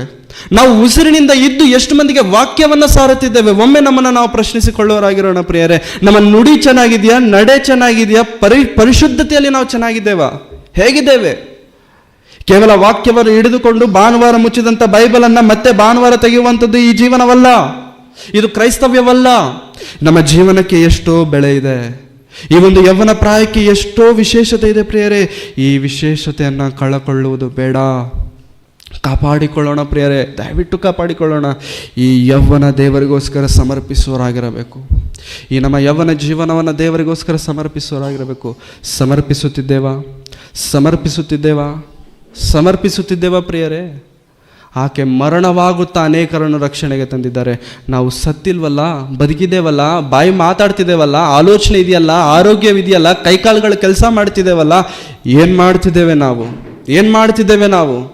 ಯೇಸುಕ್ರಿಸ್ತರವರು ಶಿಲುಬೆಗೆ ಹಾಕಲ್ಪಟ್ಟ ನಂತರ, ಮೃತ್ಯುಂಜಯನಾಗಿ ಎದ್ದ ನಂತರ ಒಂದು ಪಟ್ಟಣಕ್ಕೆ ಹೋಗುತ್ತಿರಬೇಕಾದ್ರೆ ಆ ಪಟ್ಟಣದ ಮಾರ್ಗದಲ್ಲಿ ಬೆಳಿಗ್ಗೆ ಒಂದಿಬ್ರು ಸಿಗ್ತಾರೆ ಯೇಸು ಸ್ವಾಮಿಗೆ. ಇಬ್ರು ಸಿಗ್ತಿದ್ದಬೇಕಾದ್ರೆ ಅವರಿಬ್ಬರ ಜೊತೆಗೆ ಯೇಸು ಸ್ವಾಮಿ ಮಾತಾಡ್ಕೊಂಡು ಹೋಗ್ತಾರೆ. ಆ ಮಾತಾಡ್ಕೊಂಡು ಹೋಗ್ತಾ ಇದ್ದಕ್ಕಿದ್ದಂಗೆ ಯೇಸು ಸ್ವಾಮಿ ಮಾಯ ಆಗ್ತಾರೆ. ಮಾಯ ಆದ ತಕ್ಷಣ ಅವರಿಬ್ಬರು ಮತ್ತೆ ಮಾತನಾಡಿಕೊಳ್ಳುತ್ತಾ ಏನಂತ ಮಾತಾಡ್ಕೊಳ್ತಾರೆ ಒಂದು ಸಂದರ್ಭ ನಾವು ನೋಡಿಕೊಳ್ಳೋಣ. ಲೂಕನು ಬರೆದಂಥ ಸುವಾರ್ತೆ 24ನೇ ಅಧ್ಯಾಯ. ಲೂಕನು ಬರೆದಂಥ ಸುವಾರ್ತೆ 24ನೇ ಅಧ್ಯಾಯ 31-32 ವಚನಗಳು. 24ನೇ ಅಧ್ಯಾಯ 31-32 ವಚನಗಳು. ಅವರು ಆತನ ಗುರುತನ್ನು ಹಿಡಿದರು. ಆತನು ಅವರ ಕಣ್ಣಿಗೆ ಮಾಯವಾದನು. ಆಗ ಅವರು ಒಬ್ಬರಿಗೊಬ್ಬರು, ಆತನು ದಾರಿಯಲ್ಲಿ ನಮ್ಮ ಸಂಗಡ ಮಾತಾಡಿದಾಗಲೂ ಗ್ರಂಥಗಳ ಅರ್ಥವನ್ನು ನಮಗೆ ಬಿಚ್ಚಿ ಹೇಳಿದಾಗಲೂ ನಮ್ಮ ಹೃದಯವು ನಮ್ಮಲ್ಲಿ ಕುದಿಯುತ್ತಲ್ಲವೇ ಎಂದು ಹೇಳಿಕೊಂಡು ಅದೇ ಗಳಿಗೆಯಲ್ಲಿ ಎದ್ದು ಯೆರೂಸಲೇಮಿಗೆ ಹಿಂತಿರುಗಿ ಹೋದರು. ಯೇಸು ಸ್ವಾಮಿ ಆ ಇಬ್ಬರು ಯವನಸ್ಥರ ಹತ್ರ ಮಾತನಾಡುತ್ತಿರಬೇಕಾದ್ರೆ ಅವರ ಹೃದಯ ಏನಾಗ್ತಿತ್ತಂತೆ ಪ್ರಿಯರೇ? ಕುದಿಯುತ್ತಿತ್ತು. ಕುದಿಯೋದಂತಂದ್ರೆ ಏನು ಹೇಳಿ? ಕುದಿಯೋದು ಅಂತಂದ್ರೆ ಏನು ಹೇಳಿ ಪ್ರಿಯರೇ? ಆ ಬೆಂಕಿ ಮೇಲೆ ಏನಾದರೂ ಪಾತ್ರೆ ಇಟ್ಟು ಆ ಪಾತ್ರೆಯಲ್ಲಿ ನೀರಿನ ಅಂಶ ಹಾಕಿಬಿಟ್ಟ ಮೇಲೆ ಆ ಕುದಿಯುತ್ತೆ. ಯಾವಾಗ ಅದು ಕುದಿತಿದೆ ಅಂತ ಹೇಳ್ತೇವೆ ಅಂತಂದ್ರೆ ಒಳಗಡೆಯಿಂದ ಬಬಲ್ಸ್ ಬರ್ತಾ ಇರ್ತವೆ, ಹೌದಾ? ಒಳಗಡೆಯಿಂದ ಉಕ್ತಾ ಇರುತ್ತೆ, ಅದು ಕುದಿಯುತ್ತಿದೆ ಅಂತ ಹೇಳಿ. ಇವರಿಬ್ಬರ ಹೃದಯಗಳು ಏನಾಗ್ತಿದ್ದಾವೆ ಅಂತ ಯೇಸು ಸ್ವಾಮಿ ಮಾತುಗಳನ್ನು ಕೇಳಿದ ಮೇಲೆ ಕುದಿಯುತ್ತಿದೆ. ಎಷ್ಟೊತ್ತು ಮಾತಾಡಿದ್ದಾರೆ ಯೇಸು ಕ್ರಿಸ್ತನ ಇವ್ರ ಜೊತೆಗೆ? ಎಷ್ಟೊತ್ತು? 1 ದಿನನಾ? 2 ದಿನನಾ? 3 ವರ್ಷನಾ? ಎಷ್ಟು ದಿನ ಮಾತಾಡಿದ್ದಾರೆ ಯೇಸು ಸ್ವಾಮಿ ಅಂತಂದ್ರೆ ಕೆಲವು ನಿಮಿಷಗಳು ಮಾತ್ರ. ಪ್ರಯಾಣದಲ್ಲಿ ಕಾಣಿಸಿಕೊಂಡು ಕೆಲವು ನಿಮಿಷಗಳು ಮಾತನಾಡಿದ ನಂತರ ಅವರ ಹೃದಯವು ಕುದಿಯುತ್ತಿದೆ ಅಂತಂದ ಮೇಲೆ ಪ್ರಿಯರೇ, ದೇವರ ಮಾತುಗಳು ಎಷ್ಟು ಬಾರಿ ನಾವು ಕೇಳುತ್ತಿದ್ದರೂ ಕೂಡ ನಮ್ಮ ಹೃದಯವು ಕುದಿಯುತ್ತಿಲ್ವಾ? ತಣ್ಣಗಾಗ್ಬಿಟ್ಟಿದೆಯಾ? ನಮ್ಮ ಹೃದಯವು ಕುದಿಯುತ್ತಿದೆಯಾ? ದೇವರಿಗೋಸ್ಕರ ಕುದಿಯುವಂಥ ಹೃದಯಗಳು ನಮ್ಮದಾಗಿದೆಯಾ ಪ್ರಿಯರೇ? ದೇವರಿಗೋಸ್ಕರ ನಾನು ಏನಾದರೂ ಮಾಡಬೇಕು, ದೇವರ ಮಾತುಗಳನ್ನು ಹೇಳಬೇಕು, ದೇವರ ಸುವಾರ್ತೆ ಸಾರಬೇಕು, ದೇವರ ಸೇವೆಯಲ್ಲಿ ನಾನು ಪಾಲು ಹೊಂದಬೇಕು, ಈ ರೀತಿಯಾದಂಥ ಜ್ವಾಲೆ ನಮ್ಮಲ್ಲಿ ಇದೆಯಾ? ಈ ರೀತಿಯಾದಂಥ ಬೆಂಕಿ ನಮ್ಮಲ್ಲಿ ಇಲ್ಲದೆ ಹೋದರೆ ಪ್ರಿಯರೇ, ಈ ನಮ್ಮ ಯೌವನವನ್ನು ನಾವು ಹಾಳು ಮಾಡಿಕೊಳ್ಳೋರಾಗ್ತೇವೆ. ಈ ನಮ್ಮ ಯೌವನ ಜೀವನವನ್ನು ನಾವು ಹಾಳು ಮಾಡಿಕೊಳ್ಳೋರಾಗ್ತೇವೆ ಪ್ರಿಯರೇ. ದಯವಿಟ್ಟು ಅರ್ಥ ಮಾಡ್ಕೊಳ್ಳಿ. ಇವತ್ತು ನಾವು ದೇವರಿಗೋಸ್ಕರ ಏನು ಮಾಡ್ಲಿಕ್ಕಾಗಿಲ್ಲ ಅಂತಂದ್ರೆ ಪ್ರಿಯರೇ, ನಾಳೆ ದೇವರಿಗೋಸ್ಕರ ಏನೂ ಮಾಡ್ಲಿಕ್ಕಾಗಲ್ಲ. ಇವತ್ತು ಈ ಯೌವನವಿರಬೇಕಾದ್ರೆ ನಾವು ದೇವರಿಗೋಸ್ಕರ ಏನೂ ಮಾಡ್ಲಿಕ್ಕಾಗಿಲ್ಲ ಅಂತಂದ್ರೆ ನಾಳೆ ಬೆಳಿಗ್ಗೆ ವಯಸ್ಸಾದ ಮೇಲೆ ಮಾಡೋದಕ್ಕಾಗುತ್ತೆ ಅಂತ ಅಂದ್ಕೊಂಡಿದ್ದೀರಾ? ನೋ, ನೆವರ್, ಆಗಲ್ಲ. ಯಾಕಂತಂದ್ರೆ ಇದು ವಿಶೇಷವಾದಂಥದ್ದು, ಇದು ಅಮೂಲ್ಯವಾದದ್ದು. ಈ ಅಮೂಲ್ಯವಾದಂಥ ಸಮಯವನ್ನ, ಜೀವನವನ್ನ ವ್ಯರ್ಥ ಮಾಡಿಕೊಳ್ಳುತ್ತಿದ್ದೇವೇನೋ? ಪ್ರಿಯ ಯವನಸ್ಥರೇ, ಒಮ್ಮೆ ಯೋಚನೆ ಮಾಡಿ. ಪ್ರಿಯ ಯವನಸ್ಥರೇ, ಒಮ್ಮೆ ಯೋಚನೆ ಮಾಡಿ.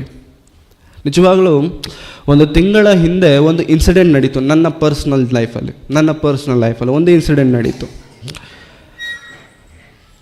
ನನ್ನ ಜೊತೆಗೆ ಕೆಲಸ ಮಾಡುತ್ತಿರುವಂಥ ಹುಡುಗ ಇದ್ದಕ್ಕಿದ್ದಂಗೆ 3-3.5 ಗಂಟೆ ಟೈಮಲ್ಲಿ ಕೆಲಸ ಮಾಡ್ತಿರ್ಬೇಕಾದ್ರೆ ಒಂದು ಫೋನ್ ಬರುತ್ತೆ. ವಿಲ್ಸನ್, ನಿನಗೆ ಸೈಯದ್ ಅಂತ ಇದ್ದ ನೆನಪಿದೆಯಾ ಅಂತ. ಹಾಂ, ಗೊತ್ತು. ಯಾಕೆ? ಈಗಲೇ ಆಕ್ಸಿಡೆಂಟ್ ಆಯಿತು, ಸತ್ತೋದ. ಎಲ್ಲಿ? ಮೈಸೂರಿಂದ ಮಂಡ್ಯಕ್ಕೆ ಹೋಗುವಂಥ ಹೈವೇಯಲ್ಲಿ ಇವನೋಗ್ಬಿಟ್ಟು ಲಾರಿಗೆ ಗುದ್ದದ್ನ, ಲಾರಿನೇ ಬಂದು ಇವನ್ನ ಗುತ್ತೋ ಗೊತ್ತಿಲ್ಲ ಪ್ರಿಯರೇ. ಸ್ಪಾಟ್.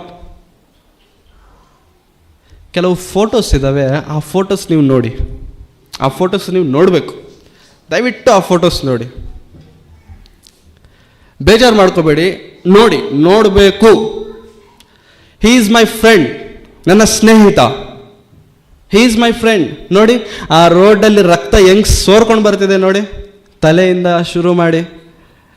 ಎಕ್ಸಾಕ್ಟ್ಲಿ 1 ಮಂತ್ ಬ್ಯಾಕ್ ನಡೆದಂಥ ಸಂದರ್ಭ. ಆ ಸ್ಟ್ರೆಚರ್ ಮೇಲೆ ಮಲಗಿದ್ದಾನೆ ನೋಡಿ, ಆ ಸ್ಟ್ರೆಚರ್ ಮೇಲೆ ಮಲಗಿರುವಂಥ ಒಂದು ಫೋಟೋ ಇದೆ. ಸ್ಟ್ರೆಚರ್ ಮೇಲೆ ಹಾಕಿದ್ದಾರೆ ಆ ಬಾಡಿನ ನೋಡಿ.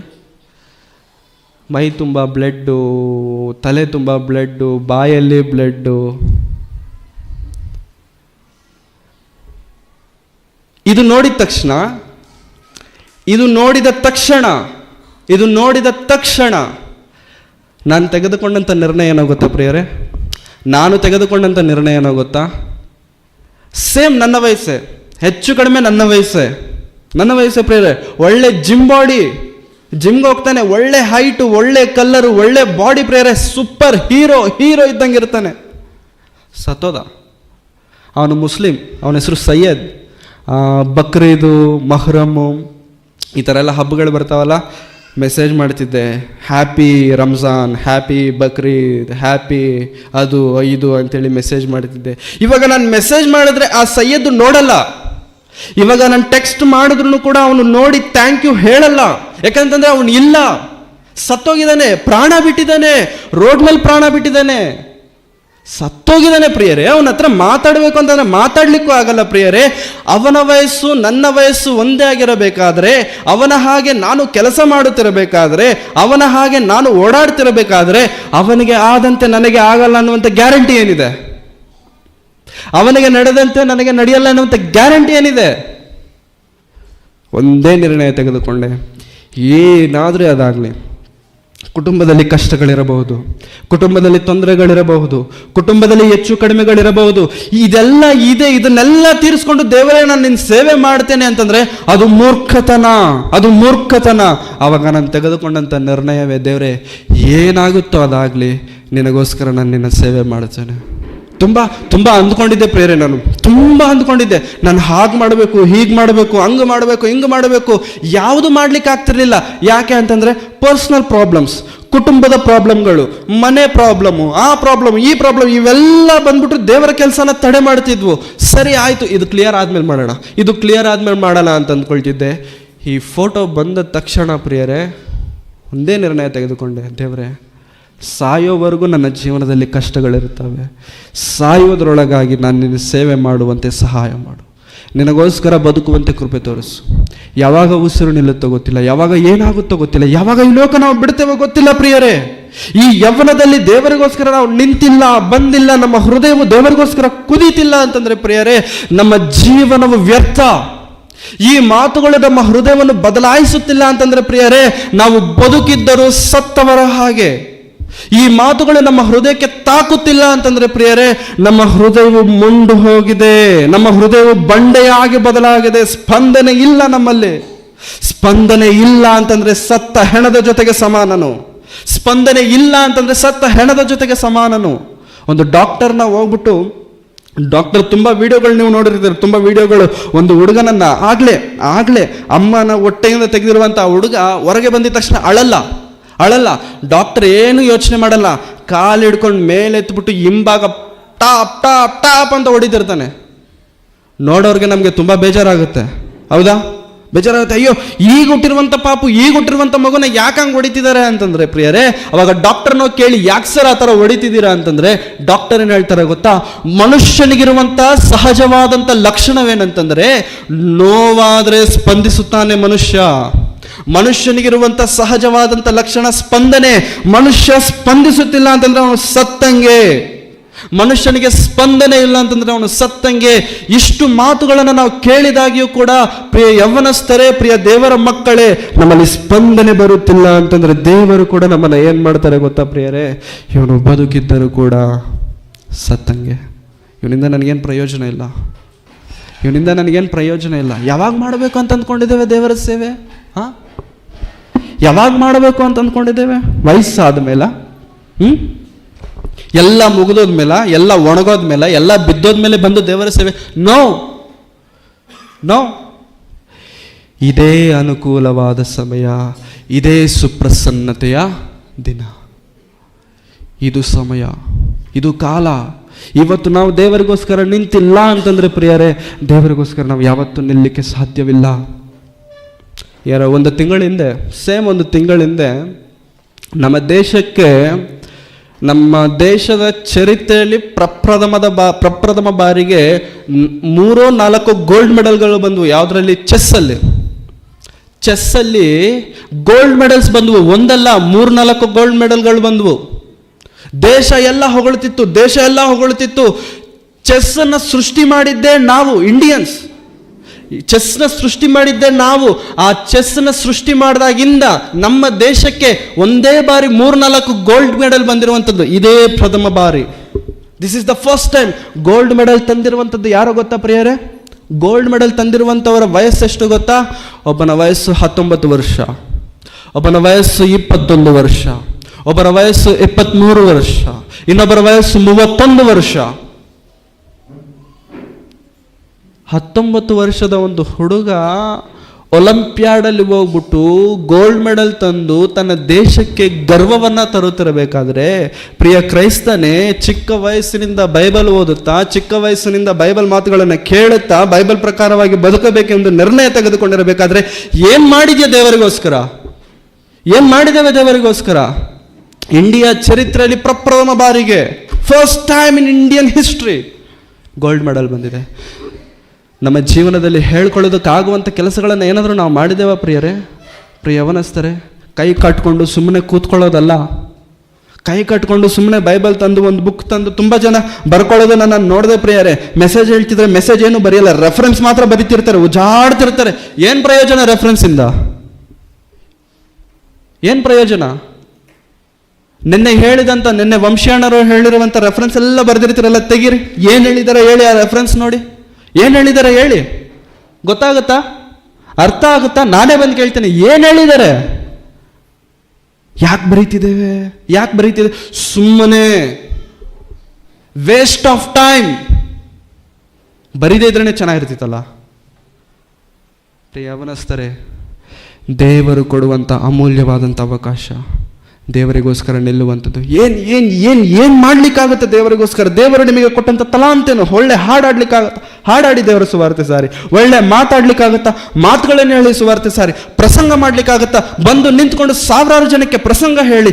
ಏನು ಮಾಡ್ಲಿಕ್ಕಾಗತ್ತೆ ದೇವರಿಗೋಸ್ಕರ? ನನಗಿದು ಏನೂ ಬರಲ್ಲ, ಕೆಲಸ ಮಾಡ್ತೇನೆ ಅಂತೀರಾ? ಕೆಲಸ ಮಾಡಿ. ಯುದ್ಧ ಮಾಡುವವನು ಎಷ್ಟು ಶ್ರೇಷ್ಠನೋ, ಯುದ್ಧದ ಸಾಮಗ್ರಿಗಳ ಬಳಿಯಲ್ಲಿ ಯುದ್ಧದ ಸಾಮಗ್ರಿಗಳನ್ನು ಕಾಯುವವನು ಕೂಡ ಅಷ್ಟೇ ಶ್ರೇಷ್ಠನು. ಯಾರು ಹೆಚ್ಚಿಲ್ಲ, ಯಾರು ಕಡಿಮೆ ಇಲ್ಲ. ದೇವರು ತಮಗೆ ಬೇಕಾಗಿರುವಂಥ ಶ್ರೇಷ್ಠತೆಯನ್ನು ದೇವರಿಟ್ಟಿದ್ದಾರೆ. ಪ್ರಿಯರೇ, ಪ್ರಿಯ ಯೌವನಸ್ಥರೇ, ದಯವಿಟ್ಟು ಹೇಳ್ತಿದ್ದೇನೆ, ನಿಮ್ಮ ಯೌವನವನ್ನು ಕಾಪಾಡಿಕೊಳ್ಳಿರಿ. ನಿಮ್ಮ ಯೌವನವನ್ನು ಹಾಳು ಮಾಡಿಕೊಳ್ಳಬೇಡಿರಿ. ಇದು ಶ್ರೇಷ್ಠವಾದದ್ದು, ಅಮೂಲ್ಯವಾದದ್ದು, ತುಂಬ ಶ್ರೇಷ್ಠವಾದದ್ದು. ಪ್ರಿಯರೇ, ಲೋಕದಲ್ಲಿರುವಂಥವ್ರನ್ನ ನೋಡಿ ನೀವು ಹಾಳಾಗೋದಕ್ಕೆ ಹೋಗಬೇಡಿ. ಲೋಕದಲ್ಲಿರುವಂಥವ್ರನ್ನ ನೋಡಿ ನಿಮ್ಮ ಜೀವನವನ್ನು ಹಾಳು ಮಾಡ್ಕೊಳ್ಳೋದಕ್ಕೆ ಹೋಗಬೇಡಿ ಪ್ರಿಯರೇ. ಎಷ್ಟು ಭಯಂಕರವಾಗಿ ನಮ್ಮ ಪ್ರಪಂಚ, ನಮ್ಮ ಯೌವನ ಪ್ರಾಯವಿದೆ ಅಂತಂದರೆ ಪ್ರಿಯರೇ, ಚಿಕ್ಕ ಚಿಕ್ಕ ವಯಸ್ಸಿಗೆ ಸ್ಮೋಕಿಂಗ್ ಮಾಡ್ತಾರೆ, ಬೀಡಿ ಸಿಗರೇಟ್ ಸೇರ್ತಾರೆ, ಚಿಕ್ಕ ಚಿಕ್ಕ ವಯಸ್ಸಿಗೆ ಕುಡಿಯೋದನ್ನ ಶುರು ಮಾಡ್ತಾರೆ. ಒಳ್ಳೆಯದು ಅಂತ ಅಂದ್ಕೊಂಡಿದ್ದೀರಾ? ಅದು ಒಳ್ಳೆಯದು ಅಂತ ಅಂದ್ಕೊಂಡಿದ್ದೀರಾ? ತಪ್ಪು. ಚಿಕ್ಕ ತಪ್ಪು ಮಾಡಿದರು ತಪ್ಪು ತಪ್ಪೇ, ದೊಡ್ಡ ತಪ್ಪು ಮಾಡಿದರು ತಪ್ಪು ತಪ್ಪೇ. ಕುಂಬಳಕಾಯಿ ಕಳ್ತನ ಮಾಡಿದ್ರು ಕಳ್ಳನೇ, ನೆಲ್ಲಿಕಾಯಿ ಕಳ್ತನ ಮಾಡಿದ್ರು ತಪ್ಪು ತಪ್ಪೇ. ಪ್ರಿಯರೇ, ನಿಮ್ಮ ಜೀವನವನ್ನು ಬದಲಾಯಿಸಿಕೊಳ್ಳೋದಕ್ಕೆ ದೇವರಿನ್ನ ಅವಕಾಶ ಕೊಡ್ತಿದ್ದಾರೆ. ದೇವರಿಗೋಸ್ಕರ ಬದುಕೋದಕ್ಕೆ ದೇವರಿನ್ನ ಅವಕಾಶ ಕೊಡ್ತಿದ್ದಾರೆ. ಅವಕಾಶವನ್ನು ಸದ್ವಿನಿಯೋಗ ಮಾಡಿಕೊಳ್ಳುವಂಥ ಭಾಗ್ಯ ದೇವರು ಕೊಡ್ತಿರ್ಬೇಕಾದ್ರೆ ದಯವಿಟ್ಟು ಹೇಳ್ತಿದ್ದಾನೆ ಪ್ರಿಯರ್, ಉಪಯೋಗಿಸಿಕೊಳ್ಳಿ. ವ್ಯರ್ಥವನ್ನಾಗಿ ನೀವು ಅದನ್ನು ತಳ್ಳಬೇಡಿ, ವ್ಯರ್ಥವನ್ನಾಗಿ ಅದನ್ನು ನೀವು ತಳ್ಳಬೇಡಿ ಪ್ರಿಯರೇ, ತಳ್ಳಬೇಡಿ. ಇದು ತುಂಬ ಶ್ರೇಷ್ಠವಾದದ್ದು, ತುಂಬ ಶ್ರೇಷ್ಠವಾದದ್ದು. ಮುಗಿಸೋದಕ್ಕಿಂತ ಮುಂಚೆ ಒಂದು ಚಿಕ್ಕ ವಿಷಯವನ್ನು ಹೇಳಿ ನಾನು ಮುಗಿಸ್ತೇನೆ ಪ್ರಿಯರೇ. ನಮ್ಮ ಮಧ್ಯದಲ್ಲಿ ರೇಖಾ ಆಂಟಿ ಇದ್ದಾರೆ. ರೇಖಾ ಆಂಟಿ, ಯಾಕೆ ಅವ್ರ ಬಗ್ಗೆ ನಾನು ಹೇಳ್ತಿದ್ದೇನೆ ಅಂತಂದರೆ, ಪ್ರತಿದಿನ 5 ಗಂಟೆಗೆ ಗೂಗಲ್ ಮೀಟ್ ಸ್ಟಾರ್ಟ್ ಆಗುತ್ತಾ? 5 ಗಂಟೆಗೆ ಎಷ್ಟು ಜನ ಜಾಯ್ನ್ ಆಗ್ತಾರೆ? ಎಷ್ಟು ಜನ ಜಾಯ್ನ್ ಆಗ್ತೀರಿ? 2, 3, 4, 5, 6, 7, 8, 9, 10, 11, 12, 13, ಸುಮಾರು 100-150 ಜನ ಇದ್ದೀವ ಪ್ರೇರ. ಇವತ್ತು ಇಲ್ಲಿ ಬರ್ತಿದ್ದೀವ ಎಲ್ಲರೂ? 100 ಜನ ಅಂತೂ ಇದ್ದೀವ. 100 ಜನರಲ್ಲಿ ಎಷ್ಟು ಜನ ಜಾಯ್ನ್ ಆಗ್ತಿದ್ದೀವಿ? ಟೋಟಲ್ ಅಲ್ಲಿ ಬರೋದು 30, ಹೌದಾ? ಅಲ್ಲಿ ಬರೋದು 30. ದಿನ ಬೆಳಿಗ್ಗೆ 5 ಗಂಟೆಗೆ ಎದ್ದು ಆ ಗೂಗಲ್ ಮೀಟ್ನ ಎಲ್ಲ ಫಾಲೋ ಅಪ್ ಮಾಡಿ ಎಲ್ಲ ಮಾಡುವಂಥ ಕೆಲಸ ನೋಡೋದಕ್ಕೆ ತುಂಬ ಸುಲಭ. ಎಷ್ಟು ಕಷ್ಟ ಗೊತ್ತಾ ಪ್ರಿಯರೇ? ಎಷ್ಟು ಕಷ್ಟ ಅಂತಂದರೆ ಅದನ್ನು ಮಾಡೋರಿಗೆ ಅದರ ಕಷ್ಟ ಗೊತ್ತಿರುತ್ತೆ. ಈವನ್ ನಾನು ಜಾಯ್ನ್ ಆಗಲ್ಲ ದಿನ ಬೆಳಿಗ್ಗೆ 5 ಗಂಟೆಗೆ ನಾನು ಜಾಯ್ನ್ ಆಗಲ್ಲ ಸರ್. ಒಂದು ದಿನ ಫೋನ್ ಮಾಡಿದ್ರು, ಮಾತಾಡ್ತಾ ಒಂದು ಮಾತು ಹೇಳಿದೆ, ಆಂಟಿ ನೀವು ನಿಜವಾಗ್ಲೂ ತುಂಬ ಒಳ್ಳೆ ಕೆಲಸ ಮಾಡ್ತಿದ್ದೀರ ಅಂತಂದರೆ, ಇಲ್ಲ ಬ್ರದರ್, ಇಲ್ಲ ನಂದೇನಿಲ್ಲ, ದೇವ್ರ ಕೆಲಸ ಮಾಡ್ತಿದ್ದೇನೆ ಅಂತಂದರೆ, ಅವಾಗ ನಾನು ಹೇಳಿದೆ, ಇಲ್ಲ ಆಂಟಿ, ದೇವರು ನಿಮಗೆ ಕೊಟ್ಟಂಥ ಕೆಲಸವನ್ನು, ಕೊಟ್ಟಂಥ ಅವಕಾಶವನ್ನು ನೀವು ಉಪಯೋಗಿಸ್ಕೊಳ್ತಿದ್ದೀರಾ. ದೇವರು ನಿಮಗೆ ಕೊಟ್ಟಂಥ ಅವಕಾಶವನ್ನು ಉಪಯೋಗಿಸ್ಕೊಳ್ತಿದ್ದೀರಾ. ಅವಾಗ ಅವರು ಒಂದು ಮಾತು ಹೇಳಿದ್ರು, ಇಷ್ಟು ವರ್ಷ ಆಗೋಯ್ತು ಬ್ರದರ್, ಇವಾಗಾದರೂ ಮಾಡಿಲ್ಲ ಅಂತಂದರೆ ಹೆಂಗೆ ಬ್ರದರ್? ಇಷ್ಟು ವರ್ಷ ಆಗೋಯ್ತು ಬ್ರದರ್, ಇವಾಗಾದರೂ ಮಾಡಿಲ್ಲ ಅಂತಂದ್ರೆ ಹೆಂಗೆ ಬ್ರದರ್? ಅವರ ವಯಸ್ಸು ಎಷ್ಟು ಗೊತ್ತಾ ಪ್ರೇಯರೇ? If I am not wrong, 40ಕ್ಕಿಂತ ಜಾಸ್ತಿ ಇರುತ್ತೆ ಅವರ ವಯಸ್ಸು, ಮೋರ್ ದೆನ್ 40. ಅವ್ರು ಹೇಳ್ತಿದ್ದಾರೆ 40 ವರ್ಷ ಕಳೆದು ಬಿಟ್ಟು ಬ್ರದರ್, ಆಗೋಯ್ತು, ಇವಾಗ ಮಾಡಿಲ್ಲ ಅಂತಂದ್ರೆ ನೀನು ಯಾವಾಗ ಮಾಡ್ತೇನೆ ಅಂತ ಅವರಿಗೆ ಮನಸ್ಸು ಬರ್ತಿರಬೇಕಾದ್ರೆ, ಯವನಸ್ಥನೇ ನಿನಗೆ ಆ ಮನಸ್ಸು ಬರ್ತಿಲ್ವಾ? ದೇವರಿಗೋಸ್ಕರ ಮಾಡಬೇಕು, ದೇವರಿಗೋಸ್ಕರ ನಿಲ್ಲಬೇಕೆನ್ನುವಂಥ ಆ ಮನಸ್ಸು ಬರ್ತಿಲ್ವಾ? ನಮಗೆ ಕುದೀತಿಲ್ವಾ ದೇವರಿಗೋಸ್ಕರ? ಅವರಿಗೆ ಕುದೀತಿದೆ ಸರ್, ಅವ್ರು ಮಾಡ್ತಿದ್ದಾರೆ ಸರ್. ಅವ್ರನ್ನ ಯಾರು ಹೋಗಿ ಎಬ್ಬರಿಸಲ್ಲ 5 ಗಂಟೆಗೆ, ಆಂಟಿ ಎದ್ದೊಳಿ ಟೈಮ್ ಆಯಿತು. ನೋ, ಅವರೇ 4:45 ಫೋನ್ ಮಾಡ್ತಾರೆ. ಅವಾಗ ನನಗೆ, ಬ್ರದರ್ ಬಂದಿದ್ದೀರಾ ಬ್ರದರ್, ಲೈವ್ ಸ್ಟಾರ್ಟ್ ಆಯ್ತು, ಇನ್ನೂ ಜಾಯ್ನ್ ಆಗಿಲ್ಲ ನೀವು, ನನಗೆ ಫೋನ್ ಮಾಡ್ತಾರೆ. ಯಾಕೆ ಅವ್ರ ಬಗ್ಗೆ ನಾನು ಹೇಳ್ತಿದ್ದೇನೆ ಅಂತಂದರೆ, ಇದು ದೇವರ ಸೇವೆ, ಇದು ದೇವರ ಕೆಲಸ. ದೇವರ ಪಕ್ಷದಲ್ಲಿ ಅವರಿಗಿರುವಂಥ ಆಸೆ, ಪ್ರೀತಿಯನ್ನು ಹೇಗೆ ಗೊತ್ತಾ? ಕ್ರಿಯೆಗಳಿಂದ ತೋರಿಸ್ತಿದ್ದಾರೆ, ಮಾತಿನಿಂದಲ್ಲ, ಕ್ರಿಯೆಗಳಿಂದ. ನಾವು ಏನು ಮಾಡ್ತಿದ್ದೇವೆ ಪ್ರಿಯರೇ? ನಾವು ಏನು ಮಾಡ್ತಿದ್ದೇವೆ? ದಯವಿಟ್ಟು ಒಮ್ಮೆ ನಮ್ಮನ್ನು ನಾವು ನೆನಪು ಮಾಡಿಕೊಳ್ಳೋಣ. ನೀನು ಯವ್ವನಸ್ಥನೆಂದು ಯಾರು ನಿನ್ನನ್ನು ಅಸಡ್ಡೆ ಮಾಡದೇ ಇರುವಂತೆ ನೋಡಿಕೋ. ನಿನ್ನನ್ನು ಯಾರು ಅಸಡ್ಡೆ ಮಾಡಬಾರ್ದು, ಯಾರು ನಿನ್ನನ್ನು ಇಗ್ನೋರ್ ಮಾಡಬಾರ್ದು. ಪ್ರೀತಿ, ನಂಬಿಕೆ, ಶುದ್ಧತ್ವ, ನಡೆ, ನುಡಿ ವಿಷಯಗಳಲ್ಲಿ ನೀನೇ ಮಾದರಿಯಾಗಿರಬೇಕು. ಈ ದೇವ ನಾವು ಮಾದರಿಗಳಾಗಿ. ಇನ್ನೂ ಯವ್ವನಸ್ಥರಾಗಿದ್ದುಕೊಂಡು ಕೂಡ ದೀಕ್ಷಾ ಸ್ನಾನವನ್ನು ತೆಗೆದುಕೊಳ್ಳದೇ ಇರುವಂಥವ್ರು ಅನೇಕರು ಇರಬಹುದು ನಮ್ಮ ಮಧ್ಯದಲ್ಲಿ, ಹೌದಾ? ಆಗಲೇ ಕೈ ಎತ್ತಿದವರಲ್ಲಿ ತುಂಬ ಜನ ದೀಕ್ಷಾ ಸ್ನಾನ ತೆಗೆದುಕೊಳ್ಳದೇ ಇರುವವರು ಕೂಡ ಇರಬಹುದು. ದಯಮಾಡಿ ಹೇಳ್ತಿದ್ದೇನೆ, ನೆನಪಿಟ್ಕೊಳ್ಳಿ, ದಯವಿಟ್ಟು ಹೇಳ್ತಿದ್ದೇನೆ, ನೆನಪಿಟ್ಕೊಳ್ಳಿ. ಆದಷ್ಟು ಬೇಗ ದೀಕ್ಷಾ ಸ್ನಾನವನ್ನು ಹೊಂದಿ.